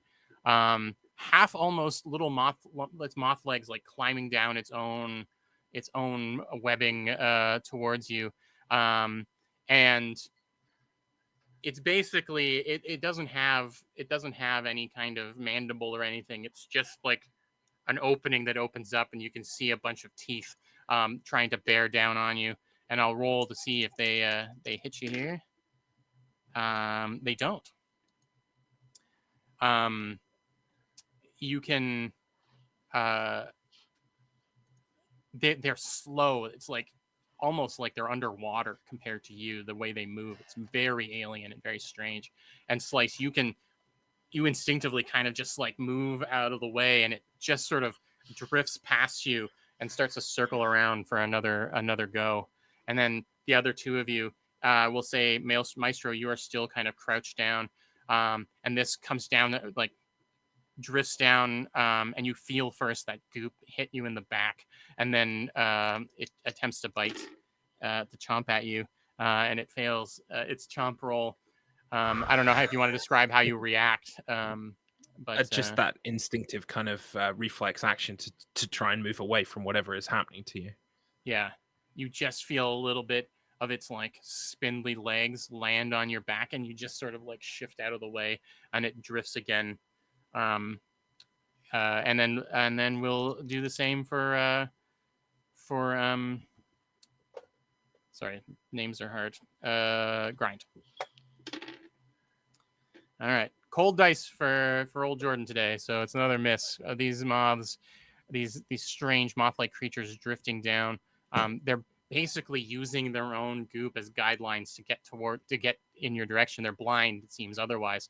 And they it's a mouth like basically like an aperture opens up, filled with teeth, and also manages to not sink into you, Grind. And you're suddenly glad that you put on that vac suit, I think, because a lot of this goop is dripping down the glass of the thing, which would otherwise be your face. And so it's your turns now. So as a group, you can decide who acts, taking an action of some kind. It can be two actions too. It's very open-ended as to what you're doing. But yeah. I mean, I'd like to take my vibe shetty and try to slice one. Okay. Seems Do reasonable. I have to roll to attack it, or can I just attack it? You're under duress, so we're gonna roll a combat. We're gonna make a combat roll here. So you have a combat stat. If you had a skill that sort of applied here, we would add it in. I don't think so. You don't know. Maybe if you had athletics or military training or something. But yeah. But right now you're just taking a swing, so it's a 30. You want to roll 37 or lower. That's a 38. You're kidding me right now. Okay, that's another stress. You swing the vibe chetty down, and you are moving at lightning speed compared to these things, and you see it slice through this like gossamer goop that they are dripping down on, and the vibe chetty has a bit of heat to it, and it sort of like cuts through it. And for a minute, the moth creature kind of like slips as it doesn't have its grounding anymore, and then you watch as it shoots some slime just out of the side of its body, basically to reconnect to the guideline. Unfortunately, that is not a hit. Anything else you want to move or anything? Yeah, I guess I'll back up a little bit if that's possible to get further away from it. But yeah, I think that'd be it then. Absolutely. Actually, give me a speed roll to see how well you kind of navigate. So if it's 42, I'm trying to get below a 42. That's right. Lucky number 42.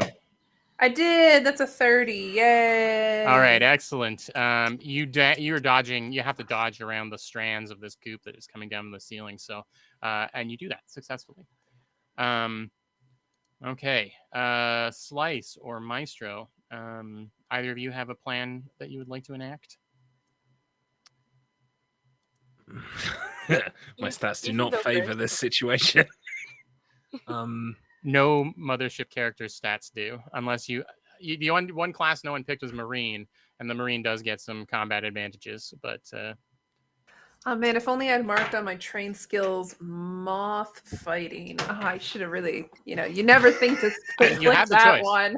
You had the choice. You never think to take this one. When is it going to come up? That's what When is it going to come up? I think in the instant at the moment, having seen us just almost completely get wrecked, and then Slice as well. Not Slice, sorry, Grind. Trying and almost getting one, but missing. I think my first instinct is to kind of fall back. Sure. And remember, keep in mind the idea of advantage. It's not something that is only coming from me. If you can kind of put yourself in a narrative position that gives you some sort of advantage, the example is shooting at something from above it, like classic kind of high ground type things. So, we can work together in any, or if you come up with an idea that, like, maybe Anya decides to supercharge their vibe chetty or something, and then maybe I would allow you to add mechanical repair or jury rigging into the role because you're doing something using one of your skills. Just keep that in mind. Everything mashes together, and you will get advantages. And you should try and use, I guess, every advantage you can get. Okay, but you're going to just try and get out of the way? Yeah, I think my first instinct, when we first came in, there were sort of like big boxes on the sides and stuff, storage, cargo stuff. Mm-hmm. I think the immediate, instinct is to retreat to those. All right, or at least climbing up on one, or are you just getting... Well, I'm trying not to use the fact that you just told me height is an advantage to immediately climb one, but I think it's only more advantage if you're able to shoot things, and you have a smart rifle. So I'm not gonna give you a suggestion and tell you can't use it for sure. I think actually, I think the first thing I'm gonna do is just to check that there aren't any more, that there are only 3 in the room. Can I ascertain that by looking up? Yeah, you look up above you. You look past this moth that is circling back around to descend on you again, and you can see the 3 kind of cocoon-like things that have cracked open that these creatures have come out of. And a quick scan makes it seem like these are the only ones that are here. Okay.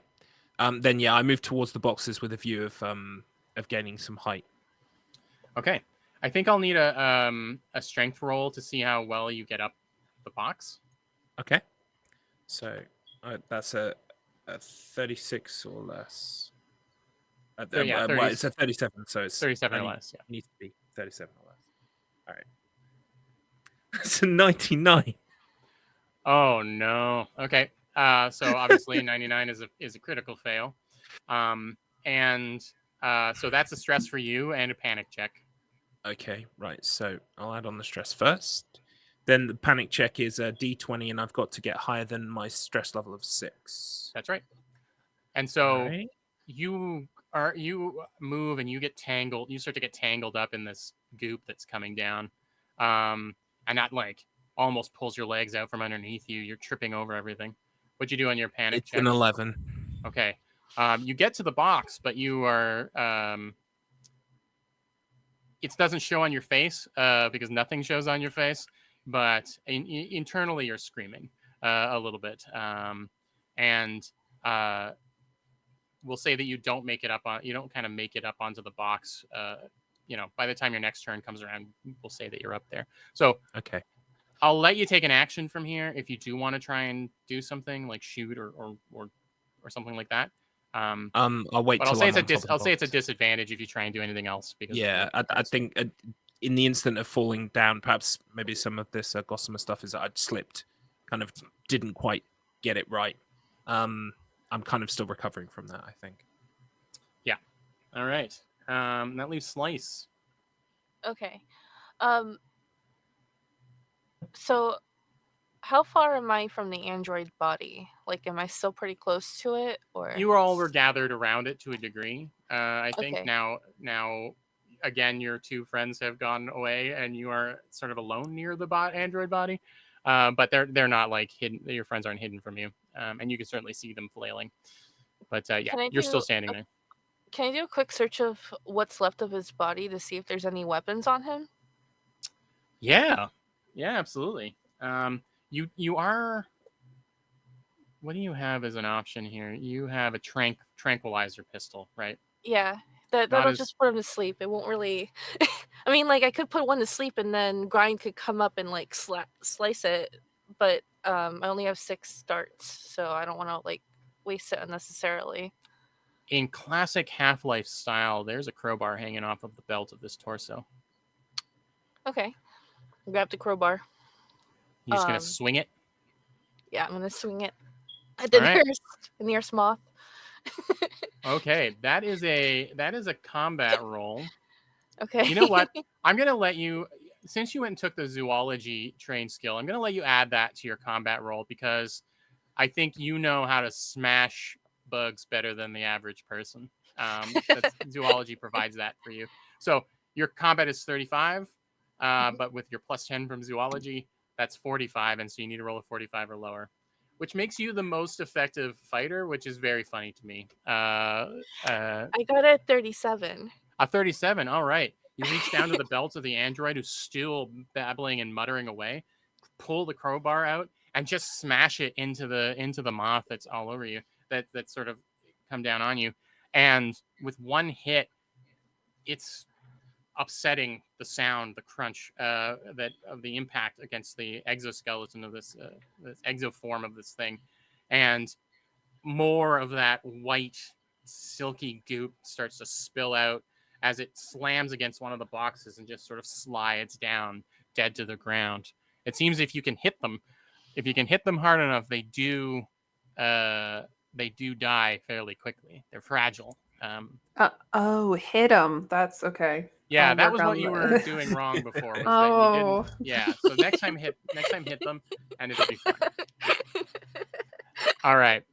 Which brings us to the let's go back to these slimy moths. They seem to care not for their friends, the friend's demise, and Maestro, you still have like this guideline thread connected to you. In fact, there's more of you as you stumbled forward, and as I assumed you're maybe scrambling for the rifle, or you're trying to scramble up the top. The moth comes across you, and you can hear just like the silent. It's just like the quietest sound of the mouth just opening up to bite down on you again, or try to bite you. And that's our first hit. So you take 2d10 damage. That's a 10 and a 1. So that's 11 damage. So we'll talk quickly about how damage works. On your sheet, you'll have a health stat and wounds. Okay. Yeah. Basically, health is hit points. So right now you'll reduce your current health by 11 to 7. Yeah. When it goes to 0, that ticks down a wound. So technically you've got 18 times 3 hit points, if you want to look at it that way, which is 64 hit points, something like that. 54. But every time you take a wound, we roll on a wound chart, which could cause more problems to you. And so getting hit and bad things is bad and continues to be bad. as we go. And the bite, which I think goes into it bites into the back of the vac suit. First of all, I should have mentioned it's gone now, so it doesn't matter. But vac suits have an armor points, 5 armor points, which means any damage less than 5 is ignored. But if you take damage more than 5, then it goes through and you are hurt. So Okay. I guess we'll reduce the amount of damage by 5 for the armor points. I'm not 100% sure if that works, but that's what we're going to do. So you only take 6 damage, but now you don't have any protection from the vac suit anymore. And it's got a big hole in it. So I put the armor at 0 and put my health at 18 minus 5 is... That's right. 13. And this gives us an opportunity to really slime you up good. And so I'm going to need you to make a body save. Okie dokie. So that's 33. Yeah. Rolling a D100. 24. Nice. You duck out of the way as you see like the front part of the body of the moth sort of like billow out as it's about to basically belch a bunch of more slime onto you, and you duck out of the way and it hits the box and slides down the side instead. But that would have started to slow you down considerably. Okay. Witnessing this, we'll say the other one goes after Grind, finding its way. Actually, you cut its line. So I'm gonna roll its instinct to see if it can find you. I'm gonna give you a little leg up there, and it can't. It's sort of like you can see it like spitting strands out in different directions to try and connect to something alive, and it's not able to. So you're off the hook this time. And now we'll jump. Pansexual visibility. It's the erasure. It's like spitting the goo out, and it's like, that's not a real thing. Yeah. So what would you guys like to do? It's your turn now. I mean, I'm going to try to They can be hit killed. Again. Yeah. Yeah, I'm going to try to hit it again. So it was what again? It was strength, or what were we trying to go for? Combat roll is right? The default here. I will say, if you don't care about, if you want the better, if you want to use your just raw strength against it, I will allow that. But the roll is a disadvantage. So you can roll combat regular straight roll, or you can roll strength, which is slightly better for you, but at disadvantage. I will roll strength at a disadvantage. Okay. Well, the first one was 28, which is good, right? Yeah. The other one needs to be... It was not. It was a 49. Oh, it's so close. Had I just done the combat, I would have done it. But, that's the gambling of tabletop, isn't it? Yeah, it is. Yes, and this game is stacked against you a little bit. You bring the Vibe down again on this thing and miss. And I think that I'm going to have to get you to do a panic check. It's just things are not going your way. Luckily, your stress is only... I'm at a 6. All right, I need to make sure to update on the sheet. Yeah, okay. Yeah, sorry. So I'm your at stress a 6. is at a 6 because everyone around you keeps freaking out. Yeah. Understandably. So you need to roll a 7 or higher. That's an 18. Okay. You managed to keep it together and start to line up the next swing. Yeah, I'm less panicked and more just pissed off at this point. You should have taken, for failing, you should have taken another stress, but it wouldn't have affected the result. Okay, so I'm at 7. Yeah. Okay. It's like, why can't I hit you? And it's just like silently mocking you. It's and so slow too. Yeah. It's like, yeah. It's embarrassing. That was an embarrassment check, not even a panic check. It was. Yeah. The Slice and Maestro, what would you like to do?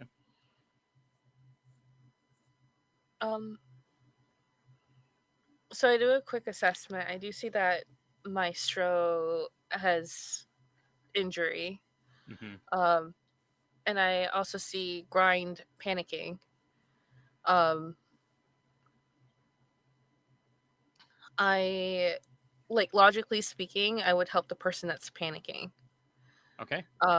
So I bum rush the moth that's going after Grind and swing with my crowbar. And through the power of zoology, yeah. So a 45 or lower is what you need. Okay. Please, please, please, good roll. 57. All right. This moth just does not want to die, and you swing this this crowbar down, and it clangs against the ground, echoing throughout, and you can see like strands of this goop getting wrapped around the crowbar and when weighing it down. So your stress goes up by 1 with that fail. Okay. And then we'll go over to Maestro. Yeah, I'm trying to get up this box still. Am I up, or do I need to roll again? You know what? I'd say with that successful body save, you kind of duck out of the way, and the weirdly enough, the sticky goop is kind of giving you a bit of an advantage on climbing, so you do manage to get up. I'll also mention that you can attack unarmed if that's something that you want to do. You could just try and punch these things. So it's not listed on your sheet, but I've got the rule for it here. So. Well, seeing as I've got this big gun in my hands that I've yet to even attempt to use, I believe that is what I would try to do next. All right. So this is definitely a combat roll. Yep.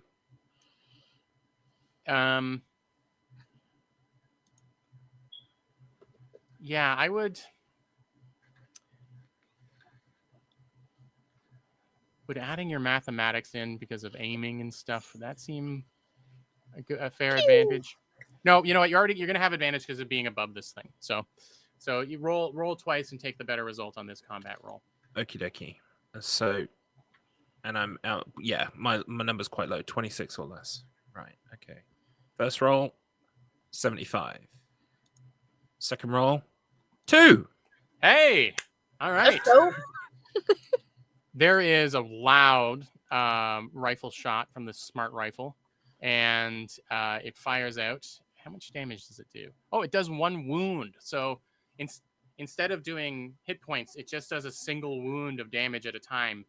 You know, Wow. skipping past things, and so this moth just splatters its weird silky white innards everywhere, and you just see like its wings like split apart, just sort of like twitching and on the ground. So you'll want to reduce your ammo by 1. Yep. Do that. It is a bit overkill with this rifle, but it will come in handy later. So that's the number of. It's got 3 rounds in it, and then you have to reload, and you have 1 reload. Okay. So you have another 3 rounds after this one's out.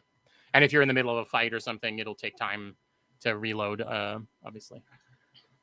All right. There is 1 moth left, and it's going to go after the last thing that attacked it, and that's going to be Slice.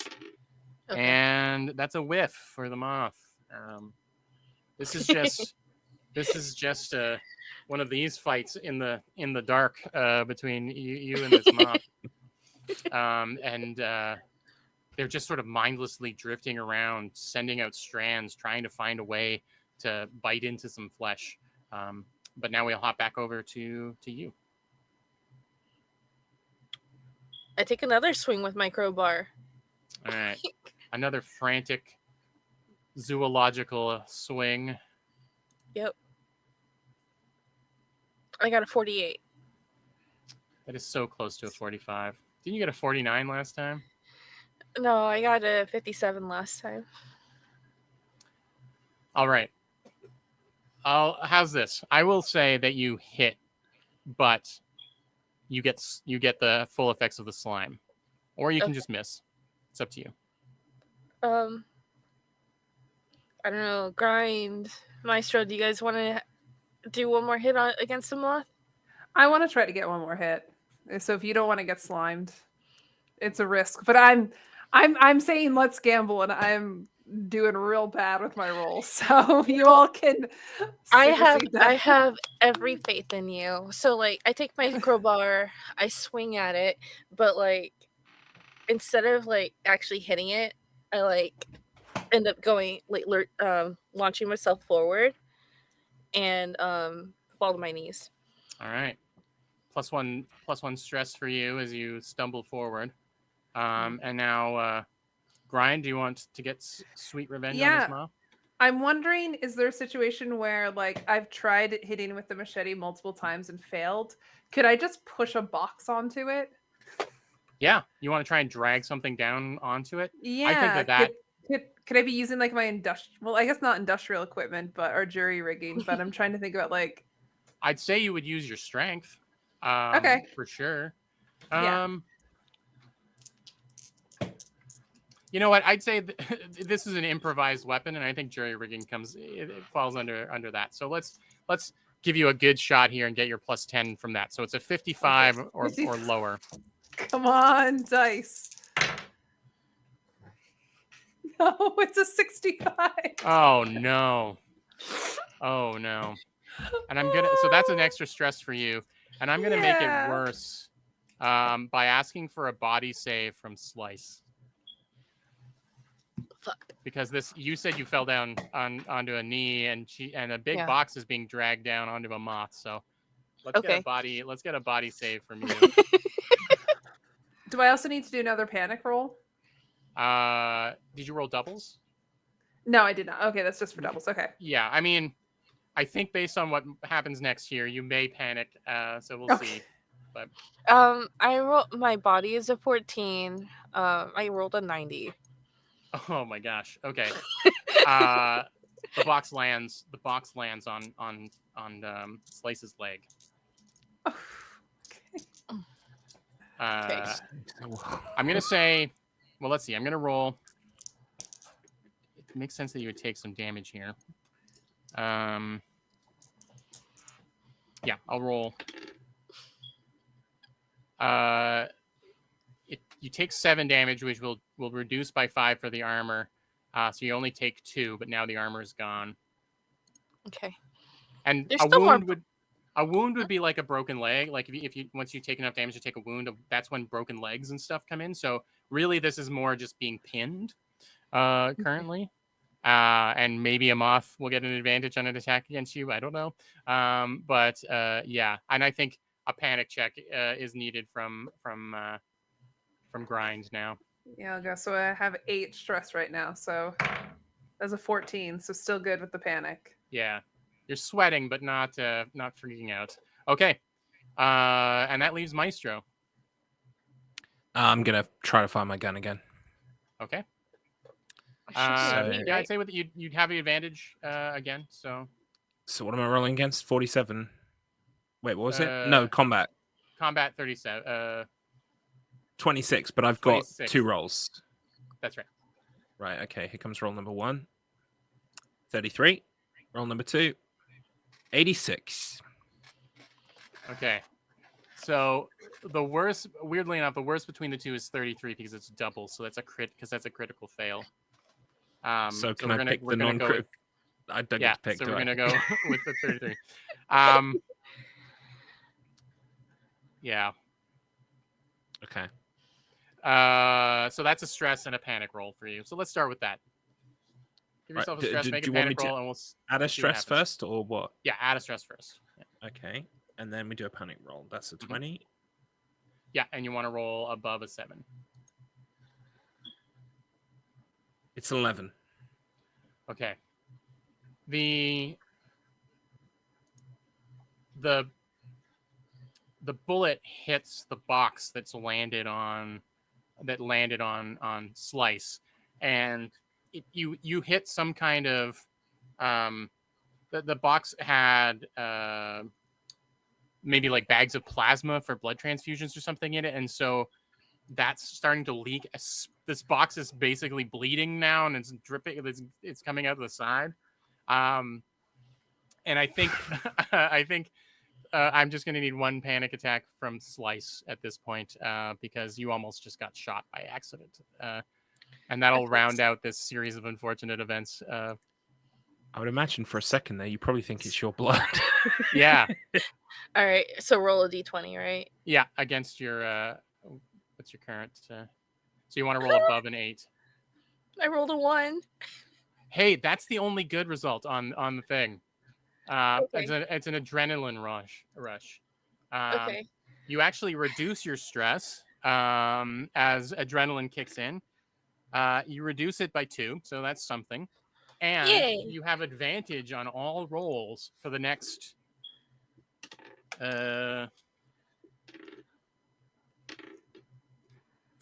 12 minutes, whatever that means. For the next little while, you have advantage on rolls. Okay. As something just kind of goes click, and your body is ready to do things a little bit more that you normally couldn't. So yeah, Okay. 1 is the only good result on the chart. So ones are good. So that does bring us to the moth, though. And with you pinned, I'm going to give the moth advantage on its attack. It comes down to get you. You know what? With your adrenaline rush, I'm going to cancel out that advantage, though, since you have this weird awareness going on. So I'm just going to roll, and it misses. It comes down and dives or slowly dives towards your chest. You see its teeth unfurl, and I think Crowbar just comes up instinctively and just shoves it out of the way again. And it's back to you. All right. So I push the box off of me. Like I just shove it off of me. I'll need a strength roll for that, but it is an advantage. Okay.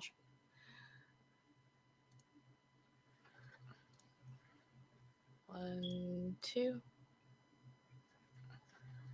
I got a 74 and a 48. My strength is 34, so that's not successful. So I'm going to say that it takes time. So if you want to do something else just because it's taking so much time. Can I fling my crowbar at it? Like throw it? Yes. Okay. Why not? And I'll say just because it took longer to get the box off of you. I would normally give you disadvantage on this roll, but your advantage will cancel that out, and so you'll just roll a straight. We'll say combat roll. Okay. And I'm gonna say,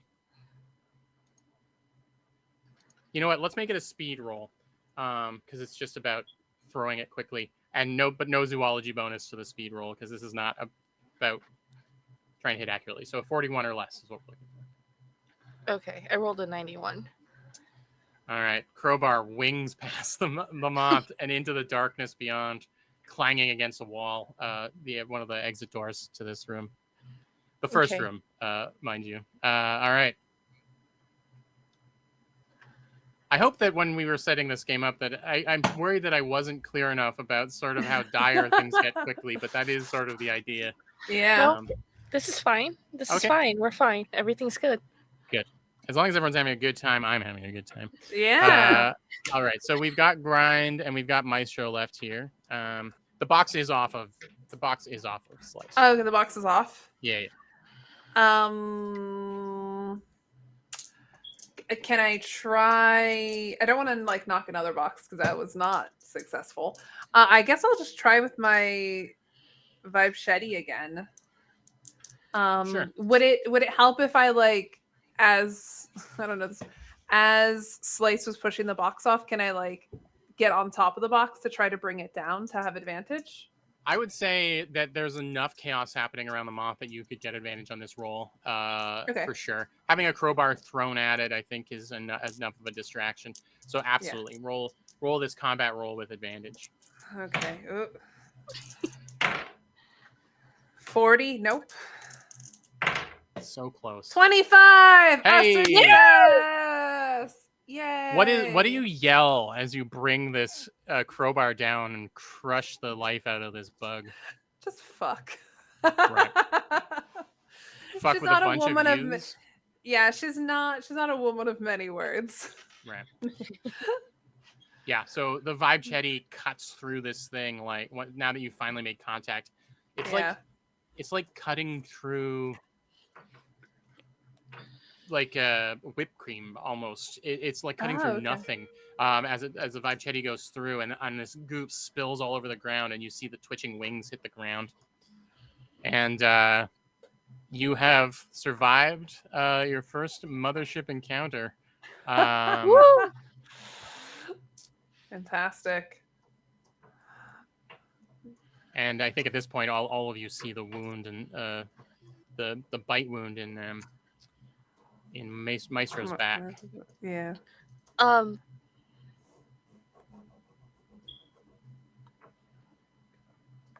But okay, so is he bleeding from this bite wound, or?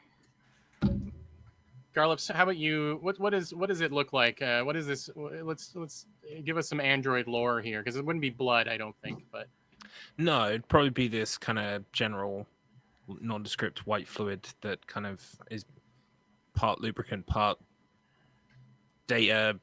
Who knows? But yeah, you can see proper kind of like the skin is frayed and pulled back where the teeth accessed. You can see maybe some of the kind of the bionic musculature or flesh just beneath. And yeah, it's covered in white stuff. Do I have any like field kit stuff to like try and patch him up, or can I look for one maybe? Like, would we maybe have one in our med bay? I think having considering the fact that Grind kind of looked around, I think Grind would have be able to direct you to a box that has some medical supplies. Now, let me double check how the healing is difficult as getting hit is easy in this. So let me double check. Makes sense. And are there any vacuum suits left? Vac suits left over in the There was only the two, unfortunately. Just the two. Yeah. Okay.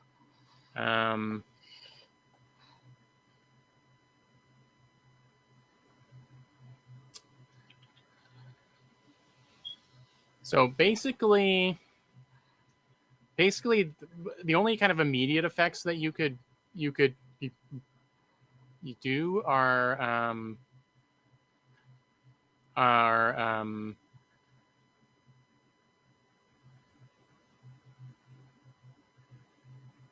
like adrenaline shots, which would basically give advantage for a few minutes. You could patch them up and stitch them up so that, you know, but as far as healing, it would just take time to rest. All right. So I do quickly patch up Maestro. Is my bioscanner working, or is it like broken after? I'd say it's still working. Okay. Can I use the bioscanner on one of the dead moths? Yeah, this will be a disadvantaged roll because they're the incredibly alien anatomy. But yeah, let's go ahead and do that. Okay. So it's an intellect roll, and we'll say plus 10 bonus from zoology. Okay. Good old zoology. It's really coming in handy. So that's a 57 or lower. 57 or lower. Okay. Pretty good. I mean, I rolled a 9. Nice. That's a success. So the reading you get off of this thing, because it's the scanner is meant to give you ideas of broken bones and maybe if someone's poisoned or radiations or something like this. And this thing doesn't have any bones. It just has like the exoskeleton type thing of the exoframe of a bug creature that, and then it's just everything seems to be powered by this sort of, I guess, like the androids, by this nondescript goop that this gossamer goop that's filling them up. But despite the absence, the strange absence of anatomy, you do get lingering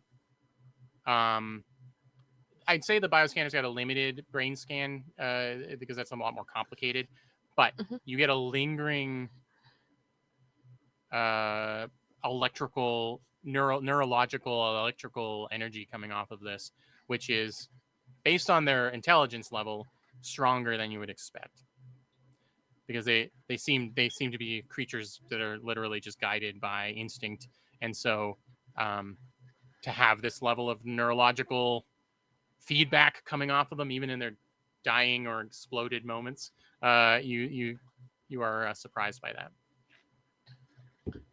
Okay. And in fact, you rolled so well, I'd say you're getting that sense. The bioscanner's picking that up from areas that aren't occupied by a moth.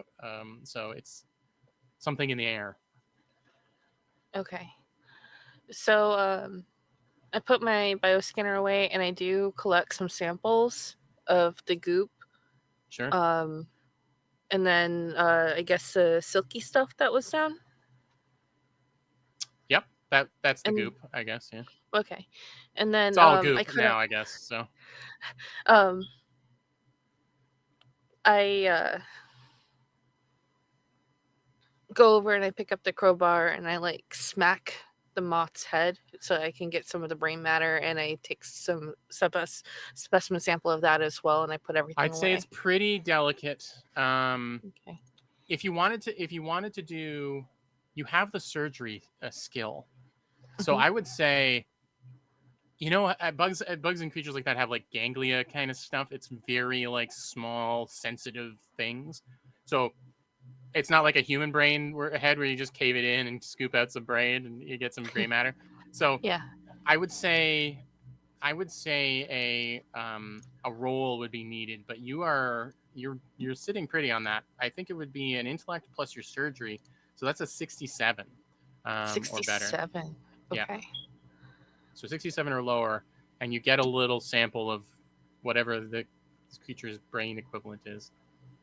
All right, I got a 29. Nice. So Slice lives up to her name, pulls out a small is about to smash its head in, and then comes to her senses, grabs a scalpel, and just carves a little piece off and puts it in. And it's really hard to distinguish it from the rest of the creature. The creature is so uniform in the material it's made out of, but you make a precision cut and get a little bit of what you think is its brain center, and take a sample of that. And indeed, the bioscanner confirms that there is a lot of this, dare I say, psychic energy coming off of it. I look over at Maestro and Grind, and I'm like, so these are intelligent. They seem to be psychic of some sort. I don't think they can see very well because they were using the goop to get to us. My reasonable deduction from this would be that this is why they sealed this place off. When you say psychic, do you mean psychic between each other, or can they read us as well? That psychic abilities would be would still be a science fiction concept to you. It would be, you would hear stories maybe about weird experiments and stuff like this, but this is not a world where people have it's not Warhammer 40K where people have like superpowers or anything like that. So I think unless you decide for your character, Coffee, that this is something that you that your character buys into, like from a pure scientific point of view, you would be thinking of it in the terms of maybe a hive mind kind of creature. But the idea that two humans or that something could communicate psychically would be kind of ridiculous to think of. It's more because it's an insect. She would be thinking that they kind of share like a collective hive mind. Okay, so they're talking to each other, and it seems to be via these like strands, this webbing. Because No, it did It seem all like it all when I seems cut. to it all seems it seems like the goop and the webbing is also what these creatures are made out of, and it's all just sort of it's all connected. And now I need you all to make fear saves because you hear barking. You hear like the barking of a dog, and it startles all of you. I hate to be And- that guy, but don't I make your fear saves worse? Oh, yes. I hate to be These that fear guy. saves Sorry. for I the mean, non-androids are yeah. at disadvantage. So roll twice. I and already take the worst. failed. Okay. Yeah, I already failed too. I rolled. I'll do a 65. second one though to see if I get doubles, I guess. Yeah. And I did not. So Okay. The second one was a 34. Okay. So Mine was a and 14, so I passed. you have an incredibly high fear score, and you make everyone else's worse. So that's a Sorry, guy. stress for each. That's a stress for each of the non-androids. Okay. Anya, what's your total right now? 9. Nice. Do you need me to be updating the sheet? I can. If you think of it, I'm good doing Okay. it. Okay. So at the same time, the android's muttering stops, and he says it says one name, like as if prompted by the barking, and he says, Brody.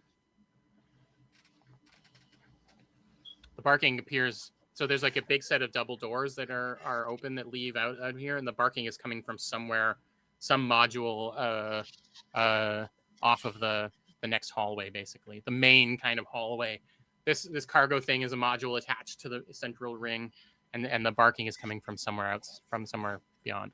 It's loud enough that it's echoing through the halls. Yeah, were we able to tell it's like dog barking or? It sounds like a dog. There are dogs. There are dogs in Mothership. Okay. There are also synthetic creatures and stuff. But. Yeah.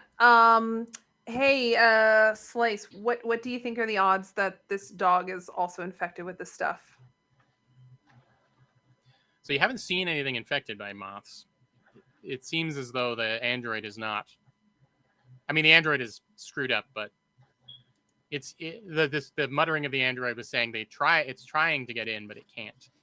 Yeah. Yeah. My only thing is if we can hear the dog barking, it's obviously the dog's not in a suit. So if the dog is walking around. Imagine it is though. Imagine it's in a cute little dog back little suit. dog suit. Cute.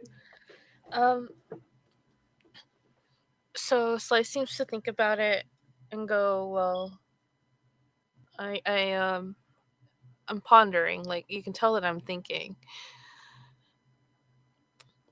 I'm not sure. I'm just being honest. Like, at this point, I'm just being honest. I do not know. Okay. The only way to find out is to go towards the source of the barking. Okay. So I guess as we approach it, if you can use your knowledge of animals to just, let us know if it seems a little off, if it's acting a little strange. You're picking up anything. The shit out of this. Yeah, I will basically zoology the shit that's out of the it. meta. Yeah, the meta me is like, is that zoology on this dog?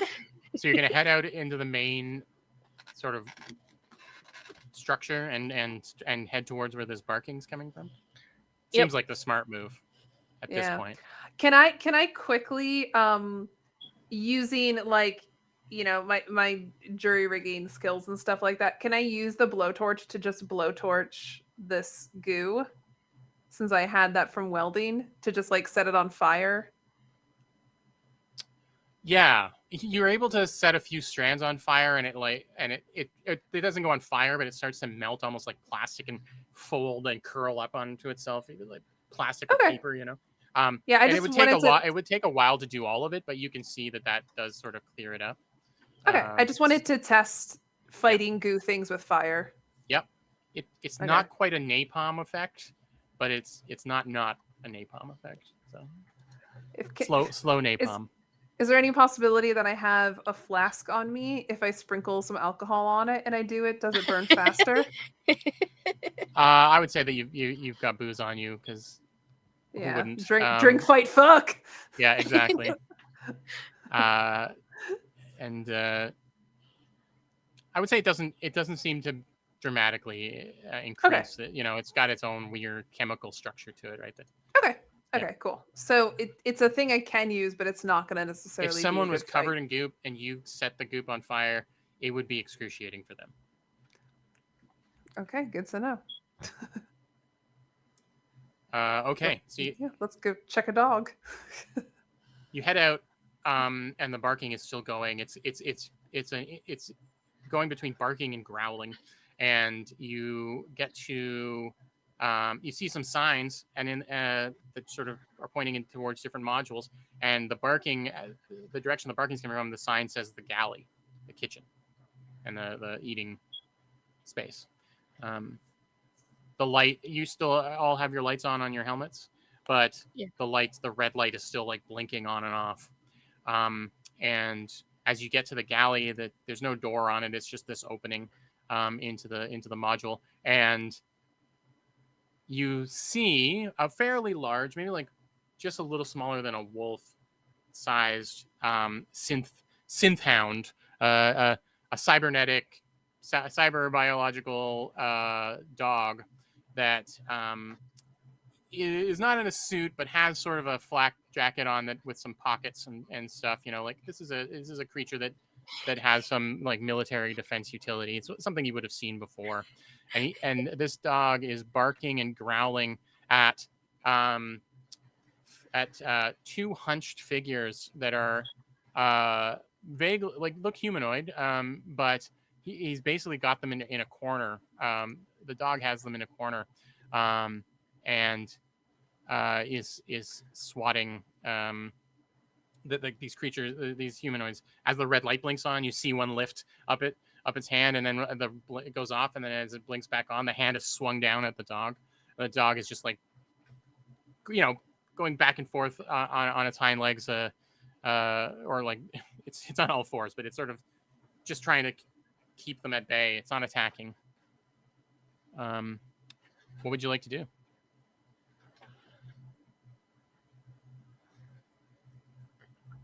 So wait, so those two humanoid figures?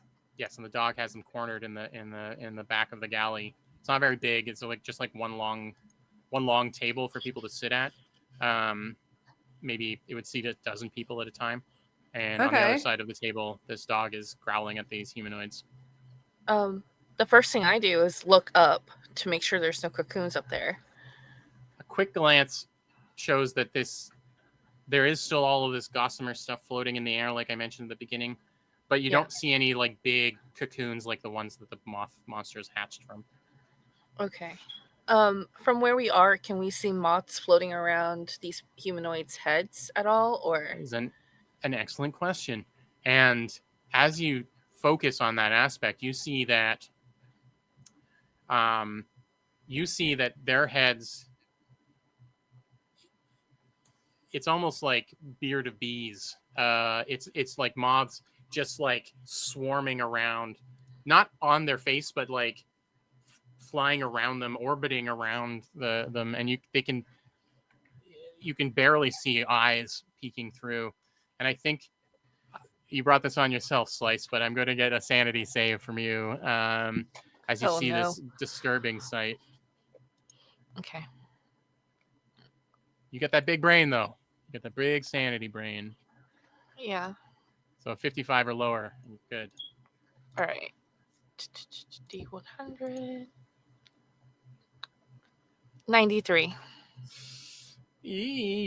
So you get a stress, and everyone else gets a stress as Slice realizes that these creatures these people are being their heads are being swarmed by moth-like creatures, and freaks out.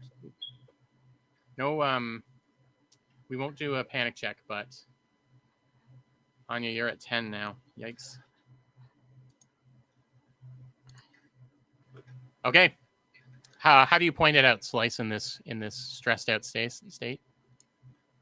I'm like, you can see me visibly shaking, which normally being so calm and level-headed, like it's not normal for me to do that, and then I'm like stuttering, and I'm like, head.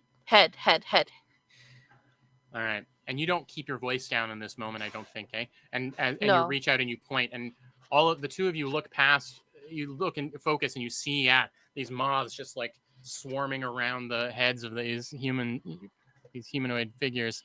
And they immediately look up at you, and the dog also is distracted by the noise, turning to look towards where you are, um, allowing the humanoids to get past him.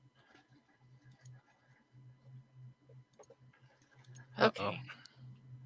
Dog, what are you doing? Dog.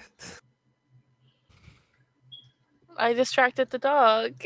It's my fault. I'm gonna yell to Maestro to shoot him. Shooting He while they're far away. Yeah. Yeah, he raises his gun. I mean, not at the dog, obviously, but because the dog seems to be otherwise unaffected. It's the weird, creepy bug man. Yeah. So I'll say you've got enough distance from them. Let's make this combat check at.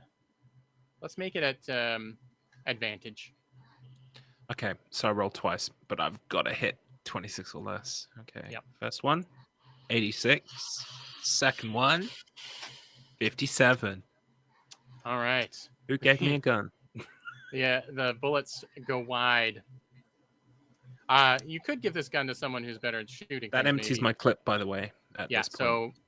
so you'll have to reload before you get one reload before So you said if someone is higher at combat, might have better, because you were trying to do what did you need to hit? 25?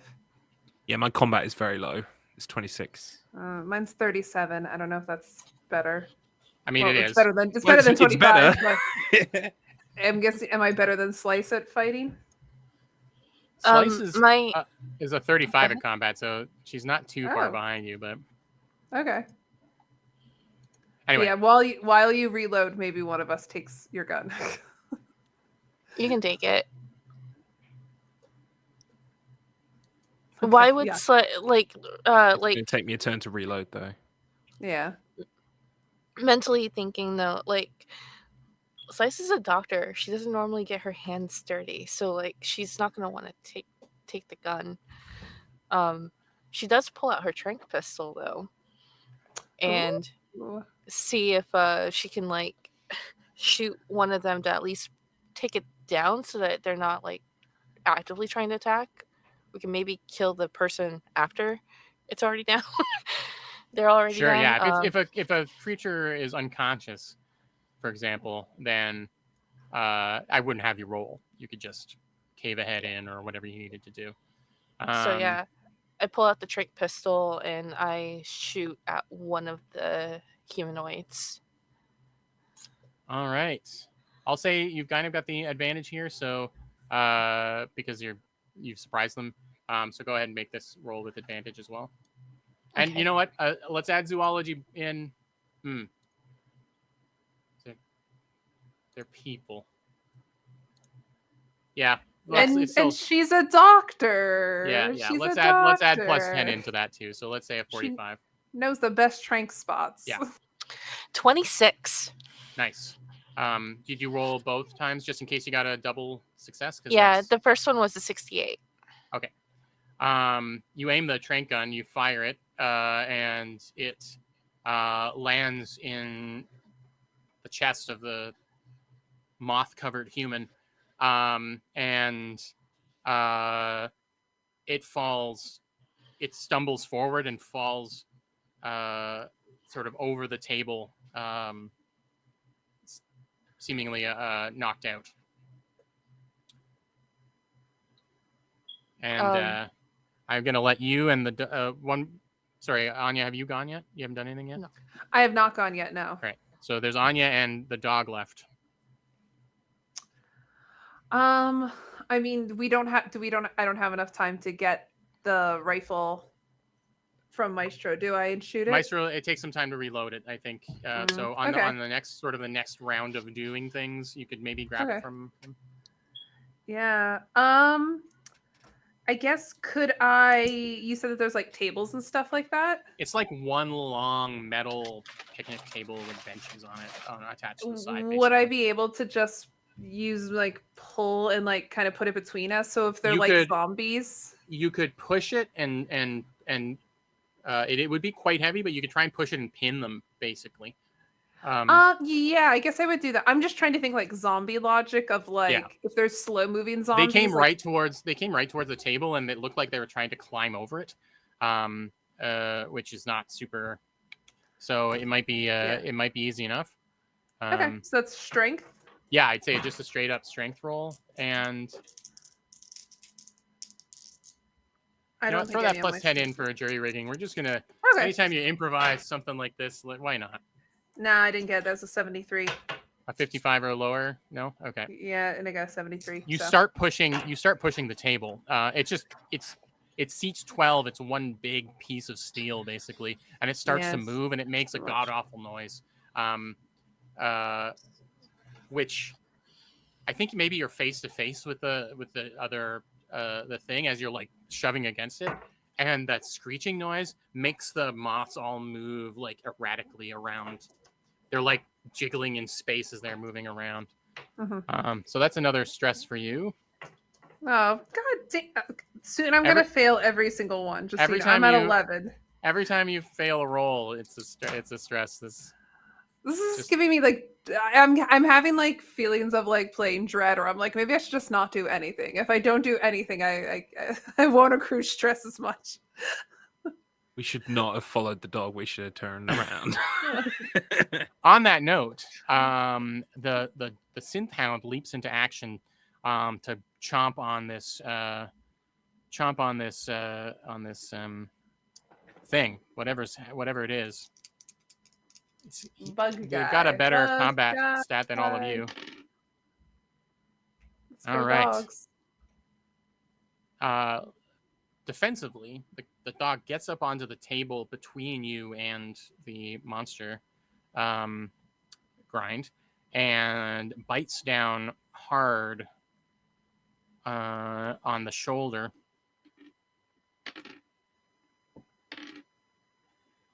And tears a chunk of flesh out of it. You can you get a glimpse of its collar, and it says Brody. Okay, nice. Effectively, this being is he did enough damage to do a wound. Some creatures, the moths had one wound each, and just a wound. They didn't have. If they took any, this is the sad thing about that fight, is that they took any damage, they got killed. It didn't matter. Their wounds didn't have health like yours do, but some other creatures do. And so, yes, it's taken one wound. And this dog is very helpful to have around. Cool. And that so one bug guy still up, other one knocked out. Yes, unconscious, sort of on the other side of the table, or no, he's slumped over the table. Is what I had said. All right, and now it is Mothman's turn. They reach out to slash at you across the table. I'm going to do a disadvantage since they're sort of being pushed and pinned and stuff. And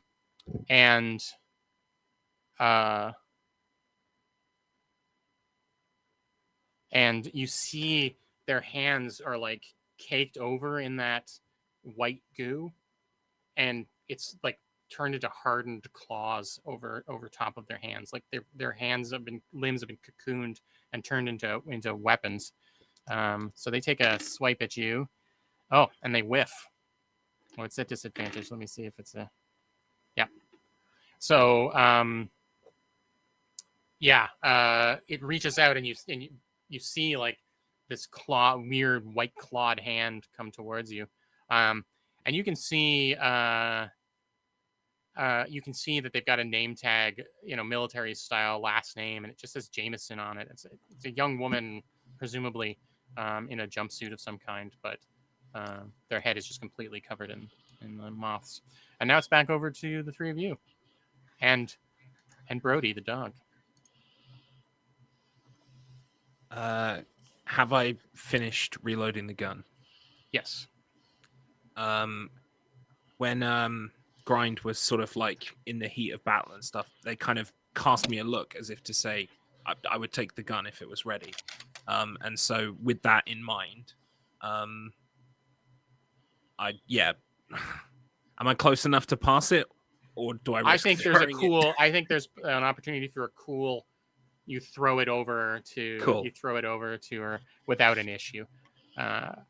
Yeah.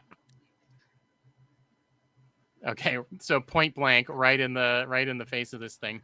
So I will just say you can just outright kill this creature, and assuming you aim for the head, it just means there's a lot less material for this for the good doctor to look at if that's something you're concerned about. Mhm.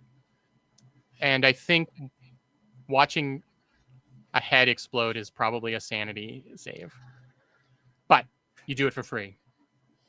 Otherwise, Hold it. This is the one that's tranquilized or the one that's still up? It's the one that's still I'm up. assuming you want to kill the one that's still Yeah. that's trying to attack. Yeah. I guess I'll yell. Should I kill her? To the rest of you. I mean, the other How option many is to live specimens do we need? Okay, yeah, I'll do it. Free, and now I lost what? What did I lose? I lost. You're gonna take. Will I roll a sanity? You're gonna roll a sanity save. Yes. Oh, no. Okay. That's a fail. 39. Okay. I mean, you put this high-powered smart rifle right against the head of this once sentient humanoid person and just pull the trigger. It their face blossoms open in an explosion of blood, and the moths are scattered in all directions as gray matter is splattered against the wall behind. She hits the wall, slides down, slumps to the ground, and that's a stress and I think a panic check. What y'all don't know is that's one of my exes. That's oof, Oh no! rough. She's one of my exes. So you need a 13 or higher. I know I'm not doing great. That's a 15. All right. Either roll a 13 or higher or a 1 is really what you're looking at here. Yeah. Okay. So I blow her face off. We have our one specimen. Yeah. The dog, Brody, seems unfazed, gets splattered by the gore, and basically, like, I'm thinking like modeled after a German Shepherd kind of creature, very sturdy and very robust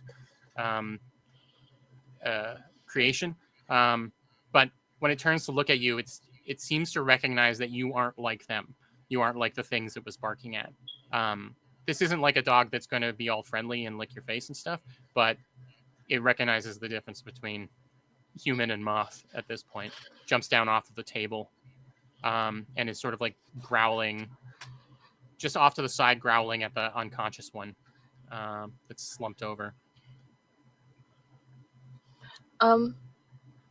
So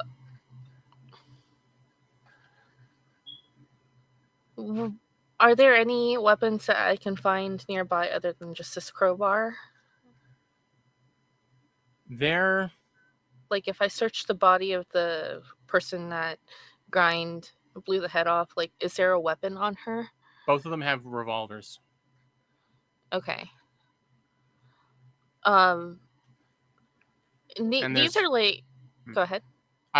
There's like heavy enough equipment sort of around that you could have found a crowbar or a wrench, So anyone who wants one of those has one. But yeah, they have, each of them has a revolver on their belt. It seems like these two are security of some kind. So like if I were to shoot them in the heart, would that kill them without destroying their brain, or would I need to destroy the brain? You'll need to do a bioscan to get that Okay. information. So You're asking if they're zombies or not, and a bioscan will answer that. Okay. So I go over to the one that's unconscious, Mhm. and I pull out my bioscanner, and I am gonna roll. Alrighty, so makes sense. We'll do plus 15 for field medicine, so a 62 or lower on your intellect roll. Okay, I rolled a 25. All right. This person is alive. It's a living person. It seems their behavior is psychological of some kind. Like that. Okay. The brain scan is like, the limited brain scan is almost making your bioscanner malfunction. It's so off the charts. It's so difficult to read. But this is a living creature, and a pistol wound to their heart would kill them. Okay. I pull out the pistol and I look at the other two and I go, I'm gonna kill it. And I shoot the second moth person in the heart. All right. You press it right against their back. There's the sound. There's the click and the muzzle flash, and you just see the body just kind of like twitch and then go lifeless. How about the moths? Are they still swarming the head? They seem to be lingering around the heads of. They're not lingering around the head of the exploded head person, but the one with its head still intact does seem to still have moths. Okay. Once they're both dead, there is a whimper sound from Brody. And I think you would just pick up the idea that the Brody knew these two, and Brody didn't want to kill them because Brody was very obviously able to. One more attack, and he would have torn them to shreds. So this dog was familiar with these two, and now that they're actually gone, he lets out a bit of a whimper.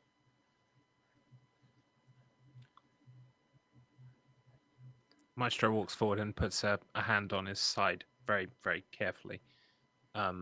He just feels like he wants to console any android or synthetic he finds that is exhibiting sadness or emotion.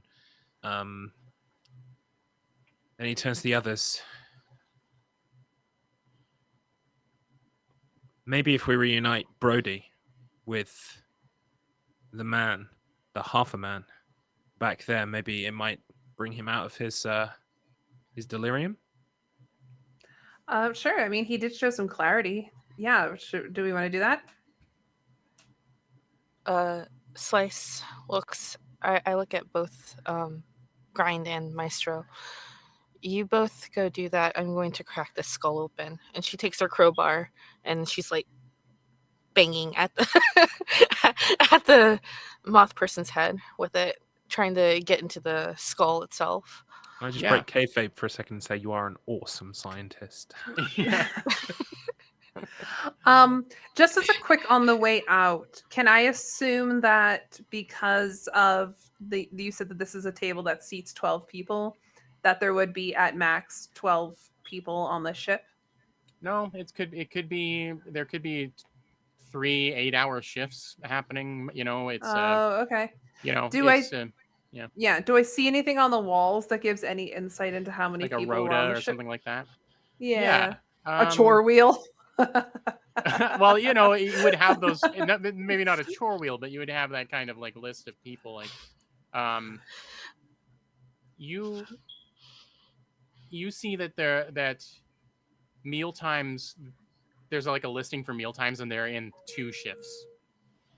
So you're presuming that if the place fills up or close to fills up, maybe 20 people on board. Okay. Just so we can keep that in mind. So I'll say like at most we had 20 people on the ship. We've just killed 2 and there's a half of one in the other room. So we should just be keeping our eyes peeled Well, that there's Yeah, because we don't know how androids many wouldn't got count out. towards the eating. Oh, But yes.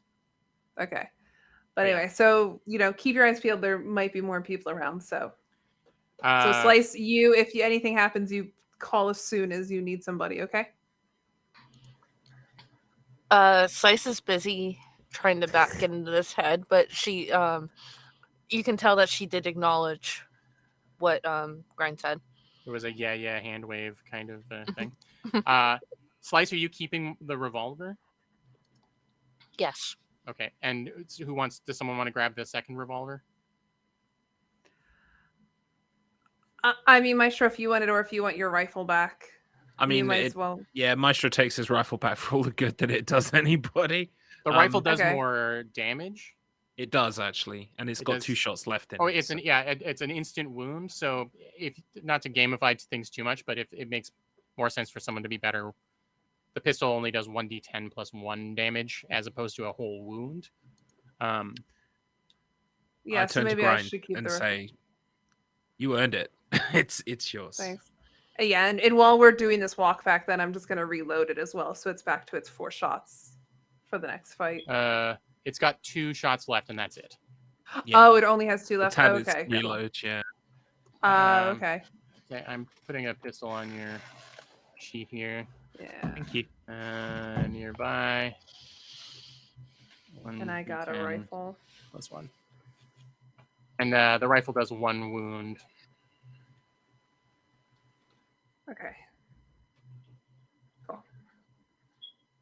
Okay. Oh, and 6 shots left in that pistol, Garlips, and then Coffee. There's only 5 left in yours. Okay.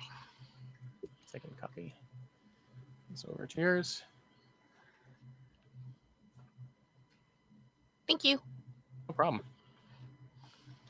This is just a fan-made character sheet, but it is really good. It's really smart. Okay. Slice is staying behind to surgically open up the skull of this person. Gently extract the brain. Yep. And the other 2 of you are heading back to talk to the android with Brody. Brody instinctively follows Maestro, I think. Just sort of at heel. And so we'll deal with that first. It takes some time for Slice to do what they're doing. The horrifying thing. And so you bring the dog back to where the android is, and with no one around, they are just sort of lying on their back, muttering, and you can see like fingers twitching and stuff. And Brody goes over beside and lies down and instinctively puts his head on the android's chest, which triggers the android to lift up a hand and place it on Brody's neck. And then there's just a whisper from the android, and it's, Brody. So sad. And then the android starts whispering to the dog, like, does it float on your thoughts, Brody? Do they drift in and out? Do they not penetrate? And the dog just sits quietly. There's no like panting or anything. This robot dog doesn't do any of that stuff, but it just is sort of resting there. And there's a moment that goes by, and I think the android blinks a little and looks up, and for the first time, they seem to recognize that you are actually there, and says, "You shouldn't be here. I was supposed to keep anyone from boarding. They'll dance on your thoughts. They'll They'll whisper in your ear. You have to go. How did they infect the crew? We let them in. They let them in. And The big moth, the moth people? And with this, we'll cut over movie style to Slice finally getting a look at the brains, and implanted in it, basically like right at the base of the brainstem, you see what appears to be something that resembles the cocoon that were attached to the ceiling, but small comparatively, but big for something implanted in someone's brains. Something like an inch across, and it has a bunch of very like carefully crafted looking mechanical bits attached to it as well, that all look like they have all little lights on them, but the lights are all burnt out on, like any of the electrical stuff is burnt out, and there's just like a throbbing of the little moth cocoon at the base of the brain. And I need another sanity check from you, Slice. Luckily your friends aren't around, so Yeah. luckily. Yeah. The double-edged Okay. sword of being alone. D100. Wait, sanity is D100 or 20? Yeah. You want to roll a 55 or lower on the D100. Okay. I rolled a 20. Nice. You choke back any kind of like fear or whatever that at witnessing this, and you're able to grok that this was put here on purpose and attached by someone surgically. Okay. I carefully, very, very carefully extract this cocoon, and put it in a specimen jar. All right. So we'll cut back to the android, and you don't understand what he means by any of this, but you soon will. But yeah, it's just he's carefully petting the dog and saying, "They invited them in. They invited them in." Who's they? Who's they? Your crew? Scientists, surgeons, company. Are there others alive on this station? Do you know? I was torn apart. I haven't moved in days. Anyone who was left behind, I wouldn't call them alive. Not anymore. The whispers changed them. Are you not as affected because you're an android? Bionic mind. Can't be penetrated. My thoughts are undanceable. Undanceable thoughts. What do you want us to do with you? Can we cure you, or do you want to be put out of your misery?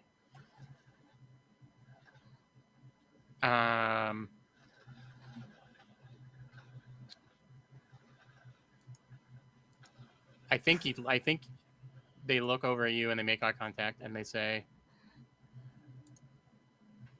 I want my thoughts to stop. But save the dog. Yeah, Brody was a champ. He saved us. He's a good boy. He's your Marine. He's basically he's now the Marine class because he is a much better fighter than you guys are. Yeah, 65% combat skill. So love it. So I guess after saying that, I'll kind of like look at Maestro. I would assume you would know the best way to stop an android's thoughts. It's the same way that you stop anyone's thoughts. Okay. So but Maestro has a very sobering look over his face, probably something to do with his backstory that we won't get to. And he briefly glances at the frazzled brain. He pulls out the android coil and just looks at it. He takes out his revolver, because we are not going to waste a rifle shot, and he looks at the android and he just asks one thing before he raises the revolver up. What was your name?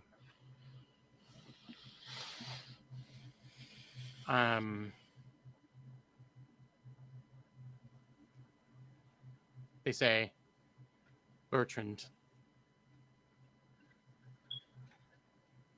He nods solemnly, raises the revolver to the android's head, and bang. I think we'll need. I think because there is this backstory that we don't know about, I'll need a sanity save from you. Yep, that's fine. That's fine. So I thought you were gonna say we need a roll to see if you'd kill it. I feel like this is gonna be Benny Hill. We like fire and it shoots off a container and like shoots me in the arm. Sorry, sanity roll. you can see it's psychological issues for a robot. Right, I'm gonna roll. So I've got to beat. What have I got to beat? 33. Okay, here goes. 2. Nice. 2. There's something calm about you as you put the pistol away, and knowing that whatever happened to this this android, it's better off now, and so it just a little bit of that white drips down its forehead, and its head slumps over to the side and it stops moving. There's another little whimper from Brody. And Slice, I think you can probably come into the room now at this point. Okay. Probably heard the shot as well. Yeah, you would have heard the gunshot. I come in with my revolver in hand because I don't know why I just heard a gunshot. Mm-hmm. So and for dramatic purposes, you just saw you see Maestro putting his pistol away, and clearly the android lifeless on the ground. Okay. When I see that, I immediately lower the revolver and put it back away. Don't immediately do it. Just let it go down. Yeah. Yeah, she slowly lets it down, and I walk over to Maestro and Grind, and I see this obviously dead android, and I look at the dog, and I'm like, I found a cocoon in the brainstem. I don't know what they were doing. What did you find out anything? I mean, we found out that Bertrand here said that all the crew is infected, and that because he has a synthetic brain, it's the only reason that he's not as taken over as the rest of them. He said that the scientists invited this in. So do you think does it look like this is an infection? So Slice, being the master zoologist that you are, you would put together the idea that that this thing was implanted inside people's brains to purposefully attract the moths, and it isn't like it got implanted in there or anything like that, like by a creature. This was a purposeful surgical implant of this biological thing. It was all very precise. Is there enough of the brainstem on the android for me to maybe turn him a little bit to see if maybe he had one put in too, or is it gone? You I'll say that you don't find one. You're 99% sure that they wouldn't work on an android. I look at Grind to answer her question.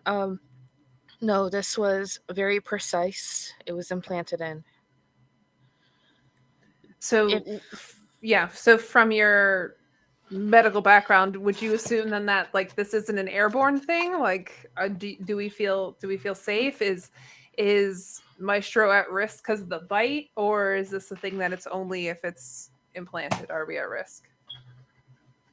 Slice, I think you would be able to say that whatever is happening here, whoever's here that is affected like this, it was brought on them by experiments.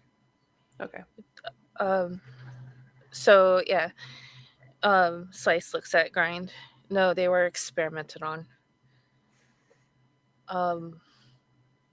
But why they were experimented on, I wouldn't be able to say. I would need to find some medical records to see if see what we can find out about what happened here. What their end goal was. At this point, Slice, you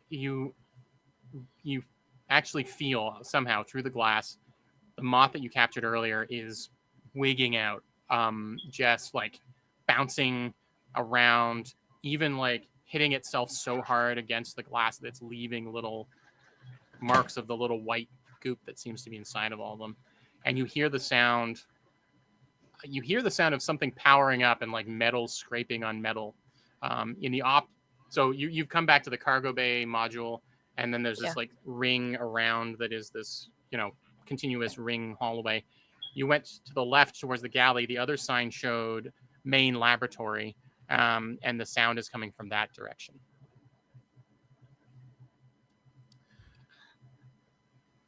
I look up and I'm like, what is that sound? You know what? I think fear saves everybody.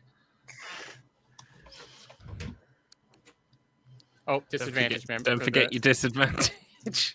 I'm so helpful. It's a fail, but no doubles. Okay. I got a 13 the first time. Let's see what the second one. 19 the second time. So I think. Okay. Wait, no. Is that a pass? Yeah. Your fear stat is 21, so it's just under. It's good. So 73, which is. Am I taking do I take another stress then? You take one stress, Anya. Great 13. Fantastic. Poor Anya. Fantastic. I'm not doing great, everybody. To be fair, you have been on edge from the like hour one, right? So it started when Slice showed me that moth, and I was like, "What the fuck?" Downhill from there. Yeah, and it's been moths all the way down. So yeah. My tragic backstory is that I have a fear of moths. Grind has a fear of moths, doesn't it? No. So I want to quickly ask, we were scheduled to go to 4. Is that still the timing of it, or can we go a little longer since we started later, just for timing purposes? I'm okay with going a little bit later, but if anybody does need to pop out, that's we said 4. So. Well, the AGDQ thing happens after this. Yeah, that's more the thing. I don't know what. Ah, God. Okay. Okay, that's perfect. This just gives me an idea of the pacing. Thank you, mysterious voice. All right. So are you heading towards the noise? Because that's what you should do. I mean, you can get onto your ship and leave. Okay. You've got the dog. There's I think at this point Grind we could all go for lunch early. And be yeah. I think Grind would turn to them and been like, okay, how important is it for you all? 2 things. 1, that we salvage anything to take back so we have a successful job, or 2, that we find out what's going on here. Because I don't know how I feel about the second one, if it means going into a laboratory where they put these things in people, but I don't know. No, but you know how much the boss would pay for dirt on the company, and the company clearly are behind this. Slice is completely indifferent looking, and she just looks at Grind and goes, I want to find out what happened. Purely scientifical standpoint. That way, if needed, we can replicate it, or we can prevent it from happening again. To that note, if you can find a computer console, because Garlips, you bring up a good point. If you can find a computer console that you think is connected to where they were doing the research, you'd be able to download a crap ton, presumably, since they're just blowing things up. You don't think they erase anything. Yeah. And so This noise that we were hearing from the laboratory, is it like pounding on the doors, or is it just like we heard a noise in there? you listen closely.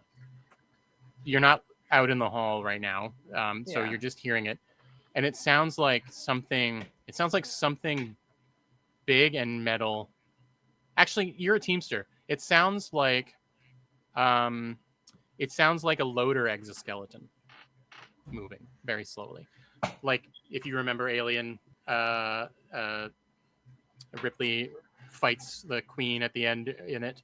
It's a sound of something like that. A big exoskeleton moving around slowly out in the hall. Oh, is it like a thing that you would get in and pilot Yeah, it? you would. Yeah, and it'd be Oh, for okay. lifting boxes and doing heavier work. You would have Okay. worked with one. You would have experienced it. As a Teamster. And the scraping, you're pretty sure, is that it's probably scraping against the walls of the hallway because the thing is too big. It would be too big for. It's really meant to be in a warehouse or in the cargo bay. So Okay. Here's what I think. Here's what I think, everybody.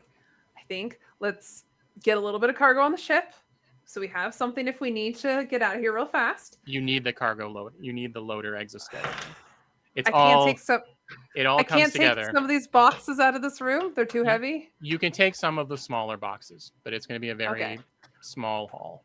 I'm gonna take at least a few boxes. So if we need to cheese it, we can do it real fast. We Okay. at least have something. And I think let's try to find a computer so we can download that so we can have something. So if we need to make it out fast, we're not coming home empty-handed. Sound good? I And mean, then we'll go. I like it. I like it about as much as you, and I've got the bite in the back to prove it. But Yeah. I know that the boss was expecting something big from this, and if Yeah. we don't turn up with something big, we're all going to be in trouble. The Teamster I'd rather unions be are in very trouble good at- than I'd rather be in trouble than dead. The Teamster unions are very good at making people disappear. So that would be in the Okay, back of your heads. Okay. Sorry, I'm just like turning the screws even more, but No, it's okay. I'm like literally at that point, then I'll be like, find a computer, see if you can get that dirt. And it's just like, while I'm doing this, I'm just like picking up small boxes and throwing them in like the So- entryway that we came. yeah. While that's happening, Test tubes breaking. Maestro, the only kind of console you can find in here is just like another wall panel that is not like a computer in the sense of like it's in the network and it's allow you to open and close some doors and stuff like that. You do see that the main hub is like there. You can tell just by looking at a glance and being a skilled computer technician and hacker that there is an air-gapped network in the middle of the main laboratory. Yeah, there would be no way to externally get that information because obviously the company's dumb, but they're not that dumb, all the data is probably localized within some kind of server inside that main laboratory that we saw the sign for back there. That's my best guess. Okay. I guess. Is there some sort of like sedative I could probably give Grind so that it helps her nerves a little bit? Or that would just be the adrenaline shots? Can I take a short rest? Yeah. It's a 6-hour kind of thing to rest and then a body save, and that gets rid of that heals you. Let me see about getting rid of stress. I feel like the rest of you are just like a little unnerved, and I'm like that. It's Always Sunny in Philadelphia in front of the conspiracy, and I'm like, and you're all just like, maybe we should do this thing. And I'm like, I think anything that you could find, Slice, would give advantages to Grind, but nothing will reduce the stress. give me Okay. Give me You could allow her to ignore it for a little while, Yeah.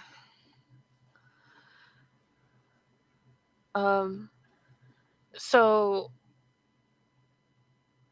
I'm gonna hold off until we actually like get close to like actually having to fight something, and at that point I'll just like stick her with something real fast. Sure. maybe an adrenaline shot will give. Yeah. You know what? Adrenaline shot will reduce the stress because that's what the adrenaline rush does, and give you give you advantage. I'll say you've got one dose of that you have to use judiciously. Okay. And I think a second one used will just that's heart exploding territory. I think. Yeah. And I do also, just for metagaming purposes, I do have the ability that once per session I can do advantage on a panic check. So if it's getting really bad, I do have like, not that it's a fail safe, but I do have the ability to re-roll at least once. Yeah. So. And like the effects of the panics aren't necessarily they're not going to kill you, but necessarily. Yeah, Okay. but soon we're gonna get at some point where my stress is so high, it's just like an automatic fail. You know what I mean? Like,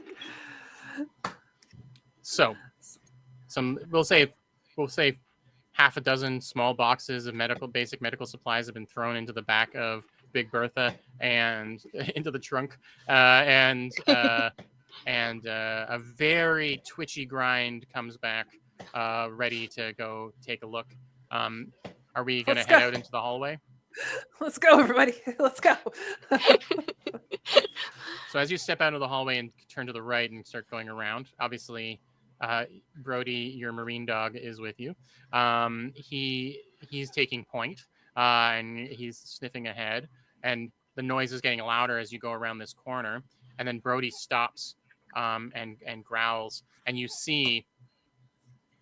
stop right behind Brody, and you can see a swinging arm of the loader, just sort of erratically moving back and forth, like in the hallway, and it's shifting and grinding, and you see that there's someone in the loader, and their head is covered it's just swarmed with moths, but it is moving in a jilted manner, like just like swinging, and you can tell that they're standing in front of the doors to the big central laboratory in the middle. So remember, everybody, a kill here is a mercy killing. So you shouldn't feel bad about it. And also, because you know about all these loaders and stuff, you know that this person is strapped in, and they're not dexterous. So disabling the loader disables the person too. But also then, like, they can't jump out of it to get us. They're That's right. strapped in. Okay. I guess I could go up. I have metagame it. Like, I have as good a combat as Sliced, like only slightly better than Slice does. So I guess it's like getting close range in either trank gun or revolver. Keep in mind, this has a power source.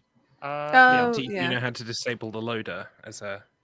Oh yeah. So if I do that, then that because you're not great at trap them.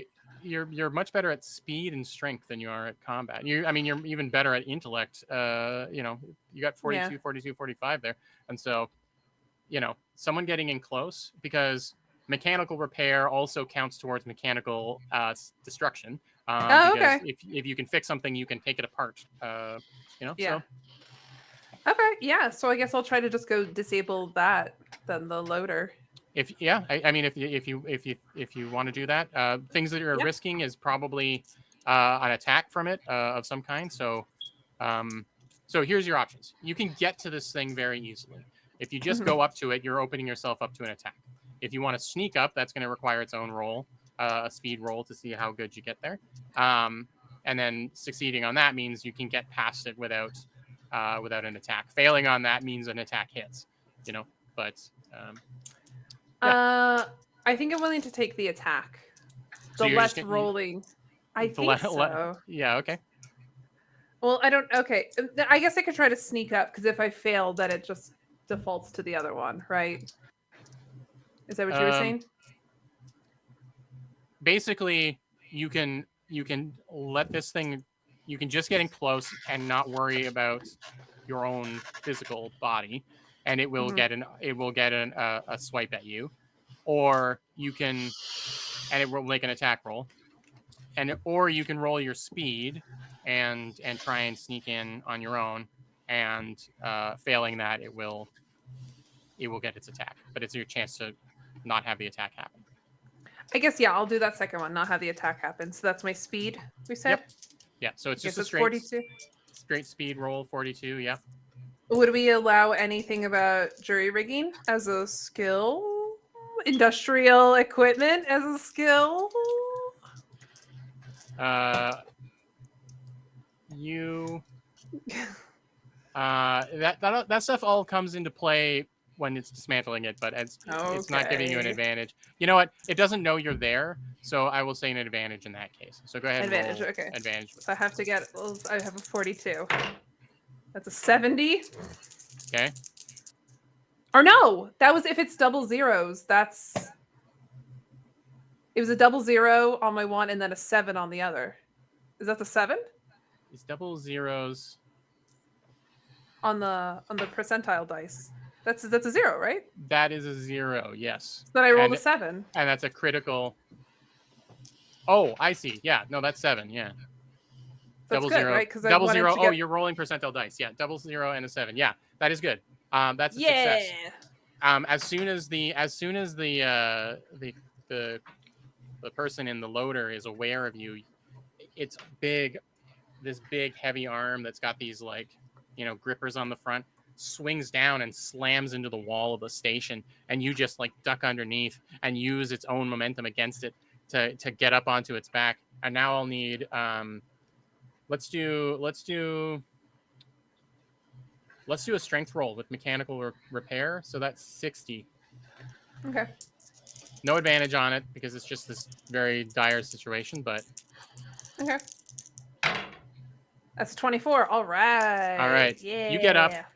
You grip onto the battery that's on the back of this thing, and it's like a big car battery that's sort of just exposed, and you just pull it out, but you do it in a way that isn't damaging the loader, so that you can potentially use it down the line, and the loader just stops mid swing, frozen in the hallway, and you can see the moth-headed person just struggling against it, unable to do anything. Unfortunately, it stopped in front of the big double doors in the laboratory, but you can figure that out next. Is this one getting a pistol around to the head? Yeah, I think so at close range here, right? So it's an automatic success. Who's doing that? I have the rifle, so I can't do it. Yeah. My esteemed colleague likes opening people's heads. Let's open her head. There's a difference though between something you're doing for science, which is just justifiable often. Actually, yeah, it might mess you up. Yeah. Should I take this one? Probably. Okay. It's a sanity save. Remember, time. she doesn't like getting her hands dirty, so the scientists have the best sanity, but you've got the best sanity, so there you go. Yeah. Okay. But if she fails it upsets everyone. So there is something. There is something to be said that now that we know it's not contagious, that we could just. Well, I mean, to kill them is a mercy killing. But it's we could also just tie them up. Or we could trank them to get them out of the loader. Yeah, yep. And then tie it up, and then nobody has to deal with shooting somebody point blank in the face. I mean, right now we could probably just leave it, right? I mean, I do want to. We do want to get. Yeah, I guess on the way back, but we do want to get the loader, especially if. Oh yeah, of course, yeah. So, I am gonna go ahead and shoot her because it is a mercy killing, and scientifically, as a doctor, if it's gonna benefit the patient, then this falls under do no harm for sure. I mean, she does do experiments, so Slice is a I person of like action. I Maestro and I are appreciate it. yeah, I do enjoy the idea that Maestro and I are sitting here talking about like, well, we could just do this, and then you just go up and shoot it in the head. Yeah, Yeah. it's classic. All right. Okay. So it's a sanity check now. Or- Yeah, absolutely. Okay. Where's my thing? Okay. D100. I got an 80. Okay. So I That failed. is, yeah. So that's another stress, And because it's the and doctor, actually another stress for everybody. Yeah. yeah, it is for everybody too. I don't think we need to even explain why, because you were both talking. Well, we could trank them. We could do this, and then there's just this gunshot that rings out. And yeah. So yeah, after that I like just unbuckle the person and like just dump the body off to the side. And I look at Grind. Do you know how to fix this? Yeah. I Brian do. knows how to put the battery back in and get it moving. So, did everyone take that extra stress? You're at 14 now. Yeah, Anya? I'm up to 9 now. I'm at 14. Okay, I wasn't sure if it was 13 or 14. Yep, I'm at 14. So before we go into the laboratory, she is gonna poke Grind without Grind necessarily seeing her do it. All right. So you're going to secretly inject Grind with an adrenaline shot. Sorry, what's the medical oath again? Do no harm. So if you're giving a jab, do it secretly. Do some harm if it leads to less harm overall. I don't know. Yes. All right. I'm morally gray. Like, that much is evident. All right. So you feel a shot in the arm, Grind. You're gonna clear out. You're gonna clear out 3 stress. Okay, so it puts me at 11. Yeah, and for basically the next 4 or 5 actions, we'll say, for simplicity's sake, you're at you have an advantage on everything you're doing, and your like pupils dilate, and and everything is suddenly very very dramatic. I was like, oh shit, oh shit, oh shit, oh shit, oh shit, yeah! Your heart starts beating faster, but in the good way, and yeah. All right, so strap me in, baby. you I'm can taking the squeeze loader. past the loader to get into the doors, or you can move the loader out of the way and make it easier to run away. But you see what I mean? There's something blocking the door. It's not blocking it enough, but if you need to run really fast, you're going to have to squeeze past the loader, which is going to be a pain. Someone could get stuck. I'm going to move the loader. Okay. So we'll say, assuming you're moving fast, you've got 5. Your next 5 actions are at advantage, and unfortunately, moving the loader uses up one of them just for time passing. So the next 4 actions you take are at advantage with the adrenaline shot. Use them wisely. So is that intellect and mechanical repair? I won't have you roll for it. It's just representing the passing of time and the adrenaline starting to wear off. Okay, so now I have 4 left. So the loader is moved just out of the way so that now you can push into the room. And presumably you do? yes. Brody first. Yeah. This room is not spared from the blinking red lights. And it is a big circular, big open round room with surgical tables, moving surgical tables laid out. There's a half a dozen of them, sort of all coming out from this central stalk in the middle that has a big counter space on it, some computer consoles, and stuff like that. Strapped to 3 of them are moth-headed people that are strapped down still, and they're just struggling. They're struggling to get out of their ties. It's not leather straps. They're this metal clamps that are keeping them in place. They're not going anywhere. No. Yeah, I was gonna say I was about to grab Slice's gun and been like, we can get them on the way out if we have enough bullets. No. But yeah. there are 4 of them that have gotten out, and they all are they all turn to look at you in an eerie synchronicity all at the same time, and they are standing around this what looks like a containment unit that it is the size of the size of someone's like a grown man's kind of chest. It's a decent sized thing, and there is what looks like an equivalent of like a Faraday cage type thing around the outside, and inside is this very plump looking moth creature that bears a resemblance to the ones that you fought earlier, but its wings are very small and it's almost closer to like a queen or larval, somewhere in between. And they're all sort of looking at it, and in unison they all crackle and turn towards. What do you want to do? I want to shoot at that larva queen. Okay, I got advantage and I'm amped up. Okay, yeah, no, that's fine. You're not thinking straight. I think it would go, and that's fine. That's perfectly fine, and it makes sense. But I think it would go through Slice's brain, and to a degree through Maelstrom. Not Maelstrom. Sorry, Maestro. I think mostly through Slice's brain that that's the money item. That's the money on the table. But you can't communicate with each other psychically, not yet anyway. And so the rifle just gets lifted up and fired at the thing. So go ahead, make an advantage. I mean, I guess if someone wants to try to like strength check to stop me, yeah. So like, I'm okay with that. If you're okay with that, Jordan. Yeah. So it's a speed roll from Anya's character. And a strength roll from anyone who's trying to stop her. Yeah, I'm trying to like. Either way, a round of ammunition is lost as well because you're gonna pull the trigger. Oh no! I'm sorry.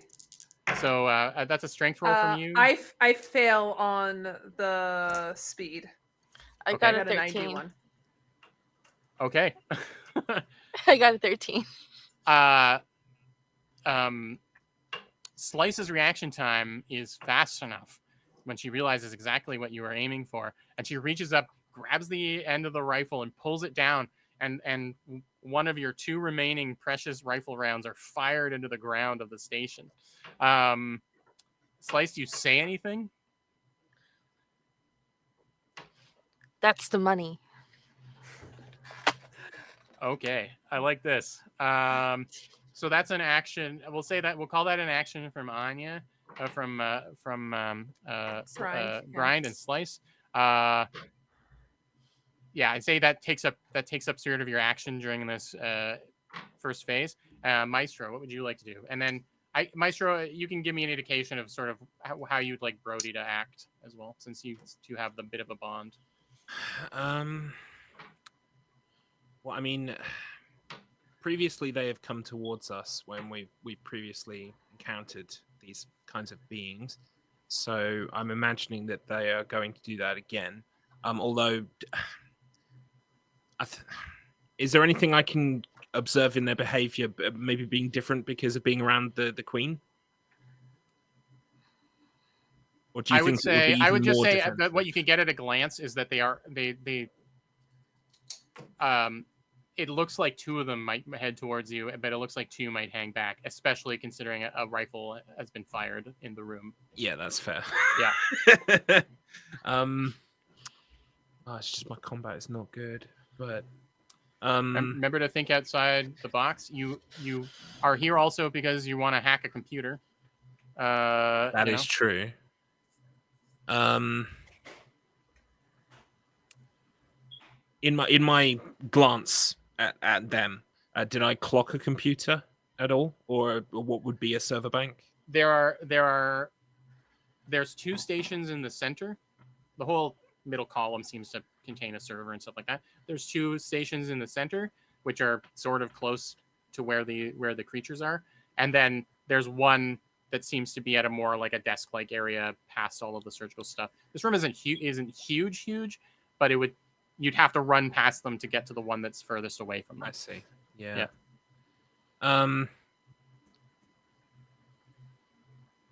I'm going to raise my revolver and fire at the nearest one of the two that are coming. They look like towards they're going to advance. Yeah. Okay. Sure. I will. Okay. I'll give you advantage on this since they're definitely surprised. So go ahead and make a combat roll So with advantage. 26 or less, and I get 2 goes. Okay, first roll, 77, not good. Second roll, 92, even worse. All right. So the 77 is the worst one because it's a critical fail. Oh yeah. Oh no. Okay. So,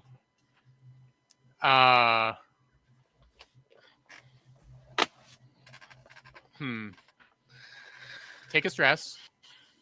Okay. Yep. And That puts me on 10.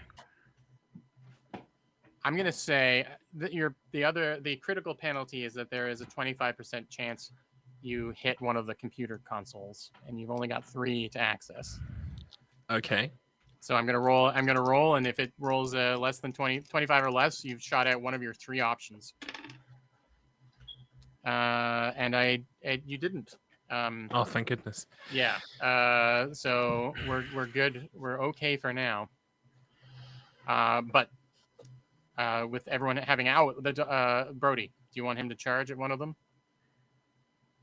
I think he would be growling, right? It's similar kind of behavior to the last one. Yeah. Okay, so he charges towards the one you shot at and takes an attack. A definitive hit from Broads, and he's going to do his damage. All right. He knocks one of them to the ground and rips a chunk out of just tears at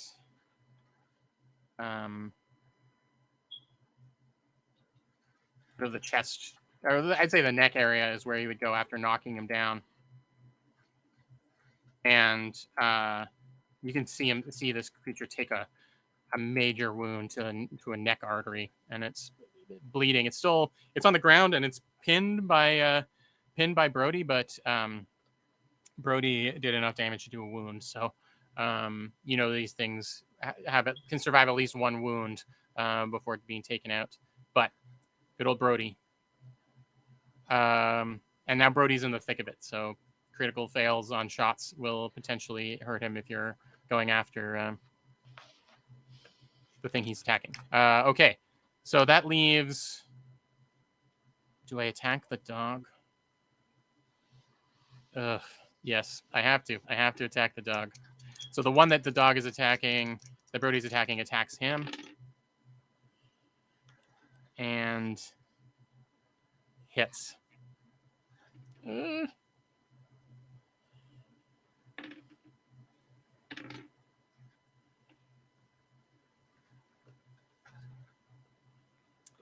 Okay. How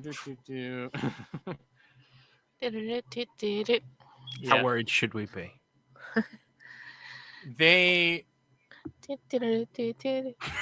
one of the white claws raises up and hits Brody. But you don't see anything cut into him or anything like that, but he does get knocked over to the side. He's taken some damage, but he has not taken a wound. And his nature as a creature, as a created synthetic thing, means that he had a bit of armor, and that is now gone. So not looking good well, he's looking okay. He has not been wounded yet. I don't want to hurt the dog. I'll hurt you guys. That's fine. All right. And then the other one stays focused on heading towards you, and it's just gonna. I think it's gonna try. It's gonna head towards. Grind. Yeah. Something. I shot off a gun. Well, there's been 2 gun attacks, but the creature thing. I think something in the room knows that your gun is worse, and it's gonna head towards you. Let's let me see. I'll just roll to see if they can get there quickly or not. They do. And they attack. And hit. For... I have 5 armor left because I'm still in my suit. Yeah, so 11 damage. You lose... That reduces down to 6, and you take 6 damage towards your health, Okay, and I'll your do, armor is yeah. gone. So I'm at no wound 13. yet there either, but Okay. they're coming. And the other 2 that are hanging back sort of just take formation, standing in front of the Moth Mother in the box. Now it's over to your turns. Is one really close to me? Yeah, one has taken a swing at you. Is there any ability for? I mean, I have advantage because I'm on the adrenaline shot, right? Yeah, you've used up one of your 4 remaining, so you got 3 more advantaged Yeah, actions. 3 more. I would like to, instead of using up the gun, I don't want to use the last one. Can I use the vibrochetti and go for it? To try to hit it? It involves sort of dropping the gun on the ground because of like having to pull things out. Like you can't just, if you're okay with that, it just sort of in one motion, drop it, grab the machete and swing. Yeah, I think I have to because I don't want to use up that last Sure. bullet. Right? Do we all agree? I think so. Okay. So I'm trying to do 37 with advantage, or below 37, and that's a 26. Nice. Roll again just to see if you got double. Even if it's advantage. Oh, because critical success. Yeah. Okay. No. Okay. Rifle drops the ground. Vibechetti swings up against this guy. Go ahead and roll damage. That's a D10, right? Yes. Yeah. That's a 6. Okay. Not. And then if I have movement, move back then. Like a swipe and a try to pull away. Yeah, you're still sort of near the door, but you can the wall, but you can back up enough and maybe like drag the rifle with you. Yeah. You did 6 damage, yeah? Okay. Yeah. So I'm at 13. Okay. Our first Vibechetti hit of the game slashes across the chest of this moth person. Who's up next? I can go. I take my pistol and I go to shoot at one of the So moth people. There's the one right beside basically close to you, since you haven't all entered the room fully, that was going after Grind. And then the one over by Brody. You know what? I would give that one to you for free. But it will require the sanity roll. Actually, no sanity roll because you're being attacked. This is defending yourself. I'd say just using up the ammunition to fire at it because it's distracted by its machete. It doesn't make sense that you have to aim if it's not looking at you. You can put one in that one's head if you want. It's your turn basically. If you're shooting at something further away, you'll have to roll. No, I'm gonna shoot the one that's going after Grind because we're just bad moth, man. You know what? Maybe if you're okay, so you fire the gun at it, use up one of the rounds of ammunition, and I think there's a fear save from Grind as out of nowhere the head explodes on this one that you were looking at. So if you can make a fear save there, Anya. Oh yeah, sorry. The fear. Okay, yeah. Do I also get advantage on that? Yeah, it would count as your second last adrenaline boost. Because that was a fail. That was another fail. Damn it. Any down doubles? to 1. No.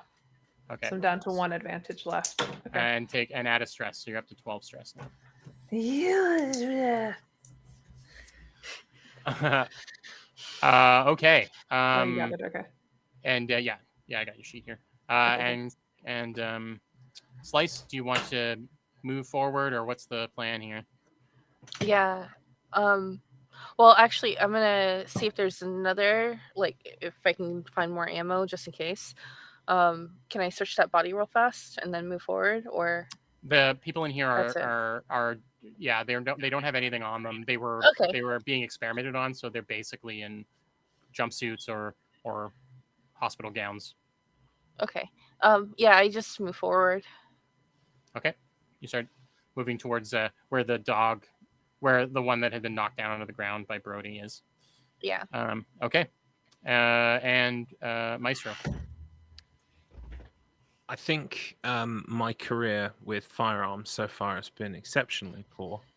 And I think a combination of the fact that I know that we need to come away with something good, and also, I'll give you this though. If you're willing to make a speed roll to get over to where the one on the ground is before it gets up, if you succeed on that, you can get to it before it gets up and just shoot it. I don't doubt it.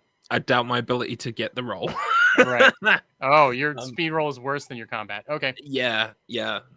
Surprisingly, Yeah. I think, no. Coupled with the fact that he's, he felt connection with Bertrand, who is now sadly passed, and the people of this station who've clearly been dicked around by the company.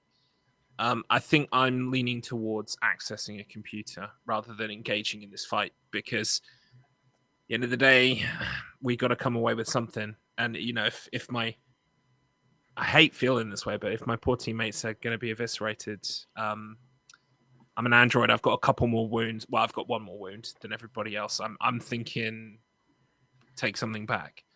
So you said the computer furthest away. I is think probably one. Brody has cleared a path for you to get over there, and you will get the attention probably of Moth Mother and everything. But Yeah. you can get over there this turn. I think that's where I'm going. Yeah. Okay. I'm not thinking about live specimens. I'm thinking about battle data, as Wesker would say. Right. Okay.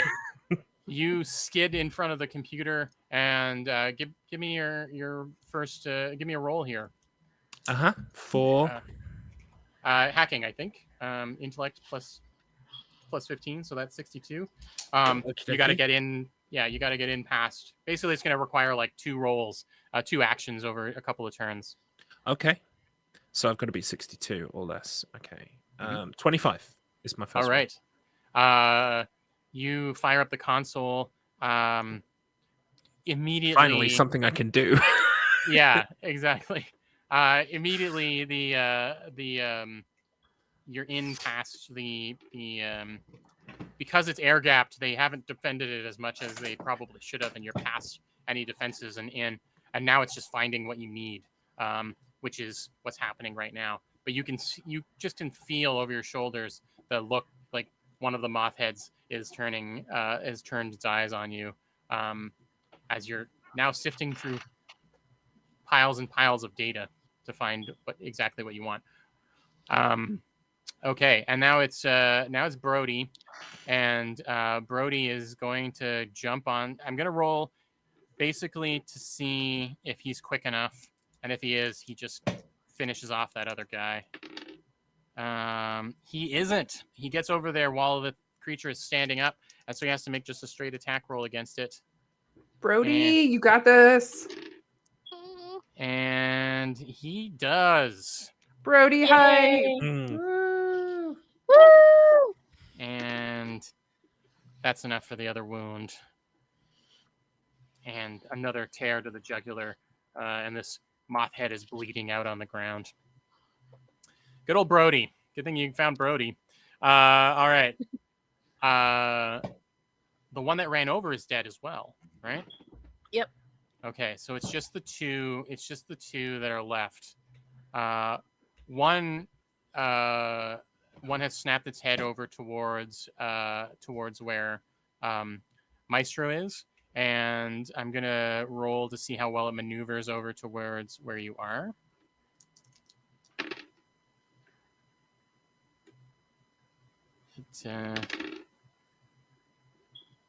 All right, it succeeded. It's gonna grab onto you. So I'm gonna Okay. look for a body save from you. Okie dokie. My body is 33, and this is 17.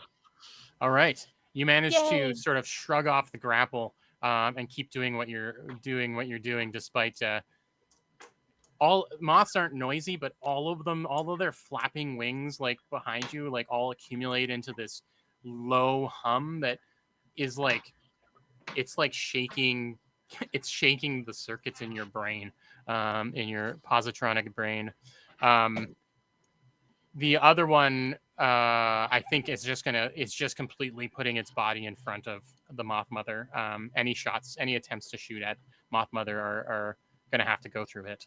And that is the remaining creature's turn. So it's back to you guys. So there's 2 left. One Right. is harassing Maestro, Maestro. grappling and grabbing, and the other one is standing in front of Moth Mother. I have like one more advantage on this next one, and I kind of wonder do we feel like I should be going for that last one and seeing if I can just do a solid kill, because that's right, it counts as a wound, it just takes it out, or should I like go defend Maestro with the vibe shreddy? I'll say there isn't a lot of opportunity for conversation and strategizing at this point. Maybe I'm just pontificating out no, loud, Jordan. I think if I have a good clear shot and I have advantage and I'm feeling like the last dregs of my adrenaline, I think if you would allow me to pick up the rifle and kind of charge at the last moth person, not the one that's going after Maestro, but that one that's in front of the Moth Mother, and try to do that one. Yeah, for sure. So that's advantage and that's combat. It is a combat roll, yes. Okay, and I wouldn't have any pluses to that, right? Nope. Nope.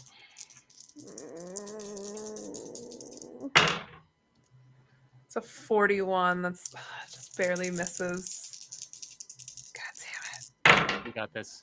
Yeah, 15, baby. All right.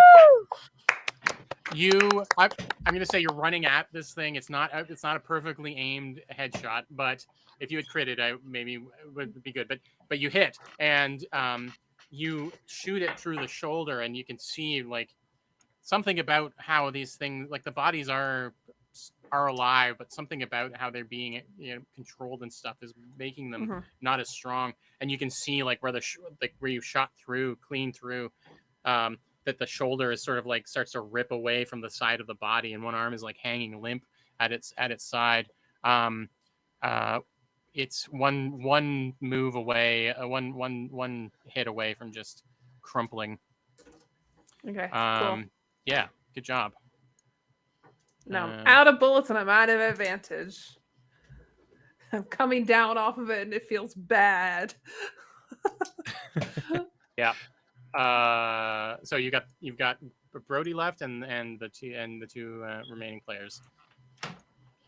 I'm in the. Oh, sorry. I was just gonna say I'm in the second half of my data accessing. So should I just do that to get that? Yeah, and I'm gonna say this roll is at disadvantage because now you've got this creature on you. Yeah, I'm trying to do it under duress. So this guy's like putting his hands in front of your eyes, and you're like. So at disadvantage, does that mean that I don't get my bonus? Or no, you're still aiming for that 60. What did we say it was? 62?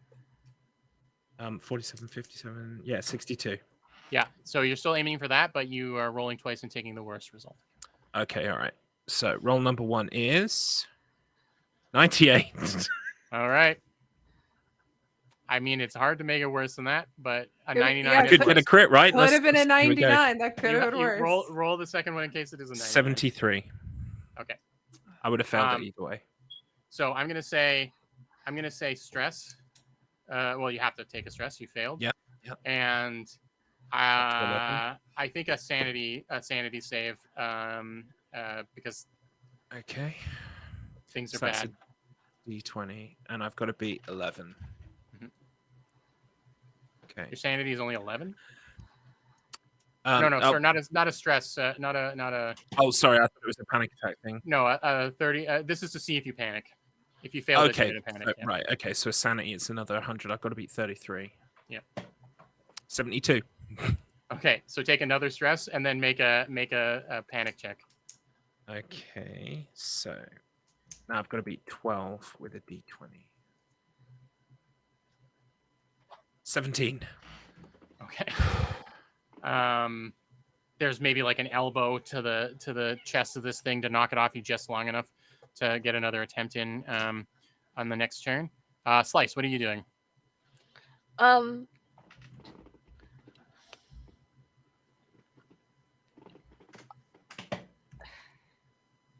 I'm gonna trust that Brody's gonna go after this the last dude. Mhm. So I'm gonna go ahead and try to unhook the Moth Mother from. You move over. Yeah. You move past. You move past Grind, and this creature is damaged and disoriented enough that you're able to get a look at it, and you can immediately tell. You've been collecting the most information about what's going on.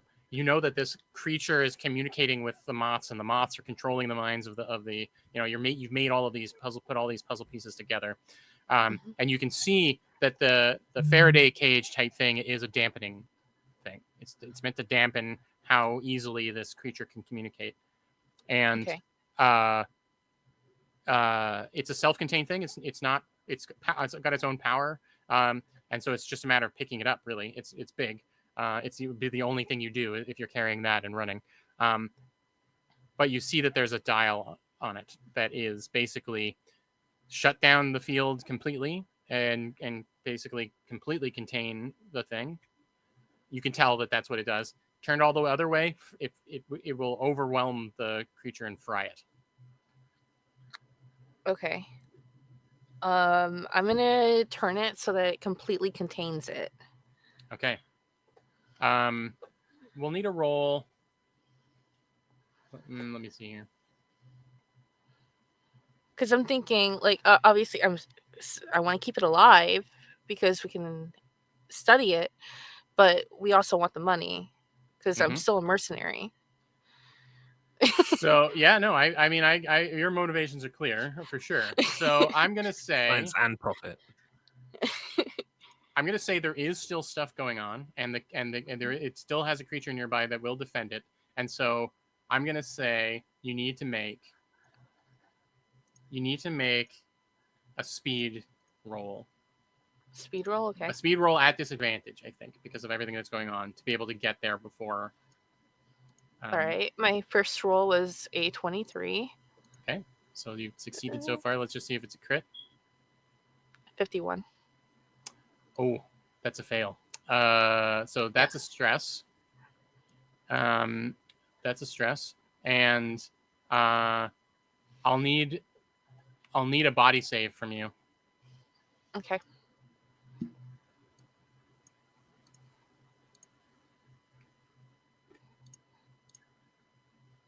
Body's only 14. Yes. 24. Okay. You get attacked by the injured creature. It hits for 8 damage. Okay. How much health have you got left? You haven't been hit yet. I've been hit for 2 points already, so Okay. I'm at 14. So 14 minus 8. I can't do this math in my head. 6. That's 6. Yep. And I'll need you get knocked down. You get knocked away, and I need a panic roll from you. Panic. Okay. Against your new stress total. 10. Yeah. I failed that. 91. What'd you roll? Oh no, 91. it's on the D20. D20. Sorry. Yeah. Oh wait. Oh, okay. Oh, I rolled a 14. Okay, you're knocked down. You've been knocked down, but you're not panicking somehow yet. But I'll say, for dramatic purposes, Grind, you do see what she was trying to do. Okay. That leaves... Who hasn't acted yet? Brody hasn't. Yeah. Is Brody's the only one left? Yeah. Okay. Do it, dog. Brody goes after the already injured one. And succeeds with a 9. And yeah, just tears the rest of that dangling arm off of the side, and the moth head just collapses to the ground at the base of Moth Mother. And this just leaves the one that is bugging Maestro. And so they're just going to go for an attack. They have a 75, and I rolled a 74, so it is exactly one under what they needed. So unfortunately, you take another 8 damage. Okay. That takes me down to 4. You haven't taken a wound yet, eh? No, Okay. but I'm at Fair. 4 HP of my first wound. Yeah. As it All were. right. Okay. Yeah. It is now back to your turns. There's one left. Go Go ahead. You go ahead. Oh no, I was gonna say, it's the one that's attacking Maestro, right? Yeah. And that already took some damage, or no, it has not taken any damage. It hasn't been hurt at all. Okay. I will run up and I'll try to hit it with my Vibesheti. Sure. Oh, it's distracted, so I'll give you advantage on the roll. Okay, so that's another I need to get. I have 37. That's 2. A 2. Okay. Do you want to roll again Okay. just to see if you get doubles? Sure. 76. Okay. Yeah, you swing the Vibesheti down. Go ahead and roll damage. 1d10. Okay. Only 2. Okay. But you hack into it and certainly get its attention off of Maestro. So let's go to Maestro. You want to do your next your roll here? The creature is off your back, literally, and so you roll straight, no disadvantage. And trying to beat that 62. That's right. All right, let's go. 2. All right. The drive that you've jammed into the side of it starts to flood with information, and there's just all it is now is time, and it's just like it's going fairly fast, but it's starting to copy over files. You just need to make sure the drive stays in for the whole time. Am I the drive, or I'm using an external one? It's up to you. I just assume you're downloading to something. So it makes it more complicated if you're the drive. So... Well, yeah, I was envisioning a scenario where maybe if I lose body parts, I could still be ferried as a hard drive. Right. Okay, yeah. You're just finger jammed into the side of this thing, downloading directly into your memory. Slice. There's nothing protecting Moth Mother anymore. Okay, I'm gonna try to go after Moth Mother again. Turn the dial down so that it can't transmit anymore. There's nothing in your way anymore, and you turn the dial all the way. You see the Faraday cage kind of like contract and close up, shift and close up around it, and as you're about to make another Vibesheti swing grind, the moth head just drops to the ground. Actually, no, just sort of freezes in place, not moving at all. Just like frozen arms hanging at the side, and the moths just sort of start drifting away from the head. And that's that. Okay. I look at the other two. I see Maestro still downloading data, and I look at Grind. I'm going to take this back to the ship. Maestro, when you're done, please come back. And she looks at Grind, or I look at Grind. Can you bring that loader back so that we can get some of the boxes onto our cargo? So yeah, totally. Some of you did have some reservations about Moth Mother's existence, and Slice knows about them and is definitely trying to just walk away with it before anyone objects. But is there anything else that wants to happen here? Otherwise, we'll go to our epilogue because you are going to leave here with loot. But no, I think if it's in the containment chamber and it's shut off, and I think we leave Brody to guard it, I'm okay with it coming on the ship. So okay. You put your consciences aside and start to loot as much as the cargo hold of Big Bertha can take. It takes a few hours, a lot of sweat, a lot of sweat and energy. But Big Bertha is loaded down with supplies, including this strange half larval, half queen moth mother hidden away behind this Faraday cage contraption. Sorry if you said it. Did you? What happened to the 4 ones that were strapped down? Did they just die? It's up to you what you wanted. Oh, they stopped moving. They're still alive, but they are not being controlled. Do they anymore. seem cognizant at all? Like if we talk to them, do they? It seems like there's nothing left of them. I think I just leave them then. It's I don't know if I could snap a neck, but this place is going to get blown up in a couple of days. Exactly. Demolition. Yeah. But it's like the sympathy of putting them out now. But if they're like knocked out, it's is what it is. If you can take the sanity, I've got 4. Well, that's what I'm saying. I was wondering if I don't think I can take a sanity, so just leave them. I mean, I could do it, but there's no point to it. Yeah. Yeah. So I mean, it's putting them out of their misery earlier, but So I think we'll cut to a week later. You've traveled back from this station, and you've gingerly handed over your findings, all of the medical supplies. Those are going to be easy to. The Teamster, the union, your boss was expecting something like that, and it's a few days later after presenting him with the Moth Mother that 1 million credits is deposited into each of your accounts from an anonymous source. Nice. But rich. I think maybe we'll just quickly for each of you just do one sentence sort of description of what's going. Just a little vignette from your lives after this has happened about what. Reflecting on what happened on that station.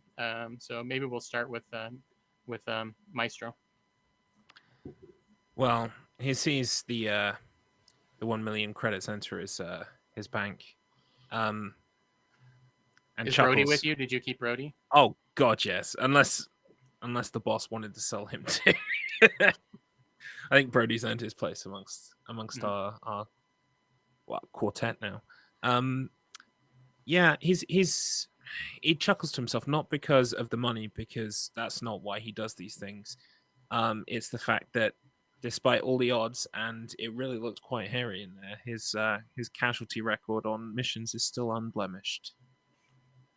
As far as people on your team. Yeah, well, yeah. Yeah. I can only be responsible for the scientist, not the wreckage that the scientist leaves in their wake. Right, yeah, of course. What's the last thoughts from Slice on this mission? So with the money, I go ahead and upgrade the surgical space in my basement of my house. I do get raided at one point, but they were not able to find anything on me necessarily because I'm very good at what I do. Did you hand over the little implant, or did you keep that for yourself? Oh, I definitely handed that over. Oh, okay. All right. That's important to know because that can be reverse engineered. I think you keep an eye on the news, and recent developments and see like more super soldier kind of projects are being rumored of on the military science underground, Yeah, in my own experiments, I am trying to replicate it myself. You still have the moth. But yeah, I still have the moth. so I'm trying to replicate it. I didn't hand over any of the specimens. I just handed over the moth. Oh, okay. So yeah, you have the mother. little implant that you pulled out of the brain, and you got the moth. Great. Yeah. Nothing could go wrong there. And then I lastly, just want Grind. to say I also had the Okay. option to give you a copy of the data that I downloaded, and I did not do that. Specifically did not. Yeah. Good to know. Slice has gone from scientist to mad scientist over a span of one session for sure. Probably started there, to be honest, but we just didn't know. And Grind, what is going with?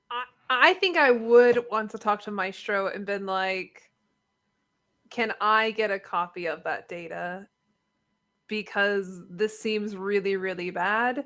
And if it goes bad, I think the public is owed this information. And then I think like it's one of those situations where like if we're disbanding the group because we don't have to, you know, we're not relying on the money anymore. I think like my epilogue would just be uh take a lot of stuff to de-stress.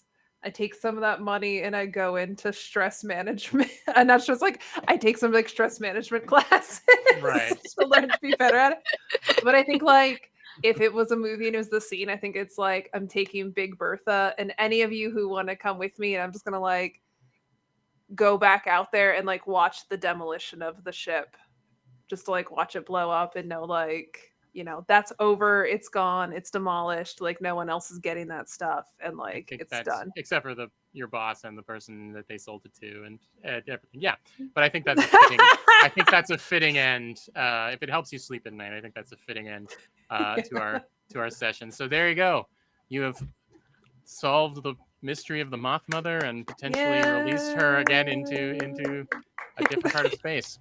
So there you go, Mothership, Moth Mothership. Yay. Moth Mothership. There you go. Thank Great you, job. Jordan. Great job, everybody. Thank you Thank so you much. so much, It's been great. Jordan. That was so Thank much you so fun. much.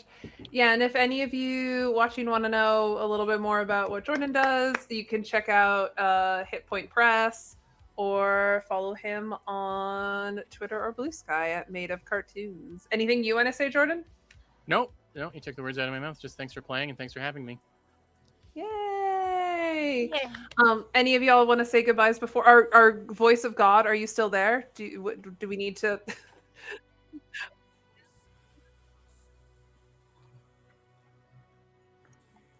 Yeah. Any of y'all want to start? I'm Garlips. You can find me just by searching Garlips, like various different permutations of that name, but mostly Garlips or it's Garlips. Wherever you can search for me, you'll find me. Yeah. I'm Coffee. My Twitch handle is Midnight Coffees. You can find me on Blue Sky as Midnight Coffees. On Twitter, you can find me as Midnight X Coffees. And I am going to be opening an Instagram soon. It might be Midnight X Coffees again because I think Midnight Coffees is taken. But yeah, come find me, say hello. Great. And I'm Anya Keister. I put my Twitch there in the chat. I stream typically 3 days a week. Monday is games with canonically queer characters in them. I'll be starting Metal Gear Solid 3 first playthrough on Monday. First playthroughs. I didn't play a lot of games growing up, so it's a lot of first playthroughs. And to celebrate Halloween, I'll be starting on my Friday streams Vampire the Masquerade Bloodlines first playthrough. So, and then other stuff in between. So, you know, but fine. Yeah, Monday, Wednesday, Friday I stream. So that's that. And thanks again to Big Scared for running tech on this. Yay!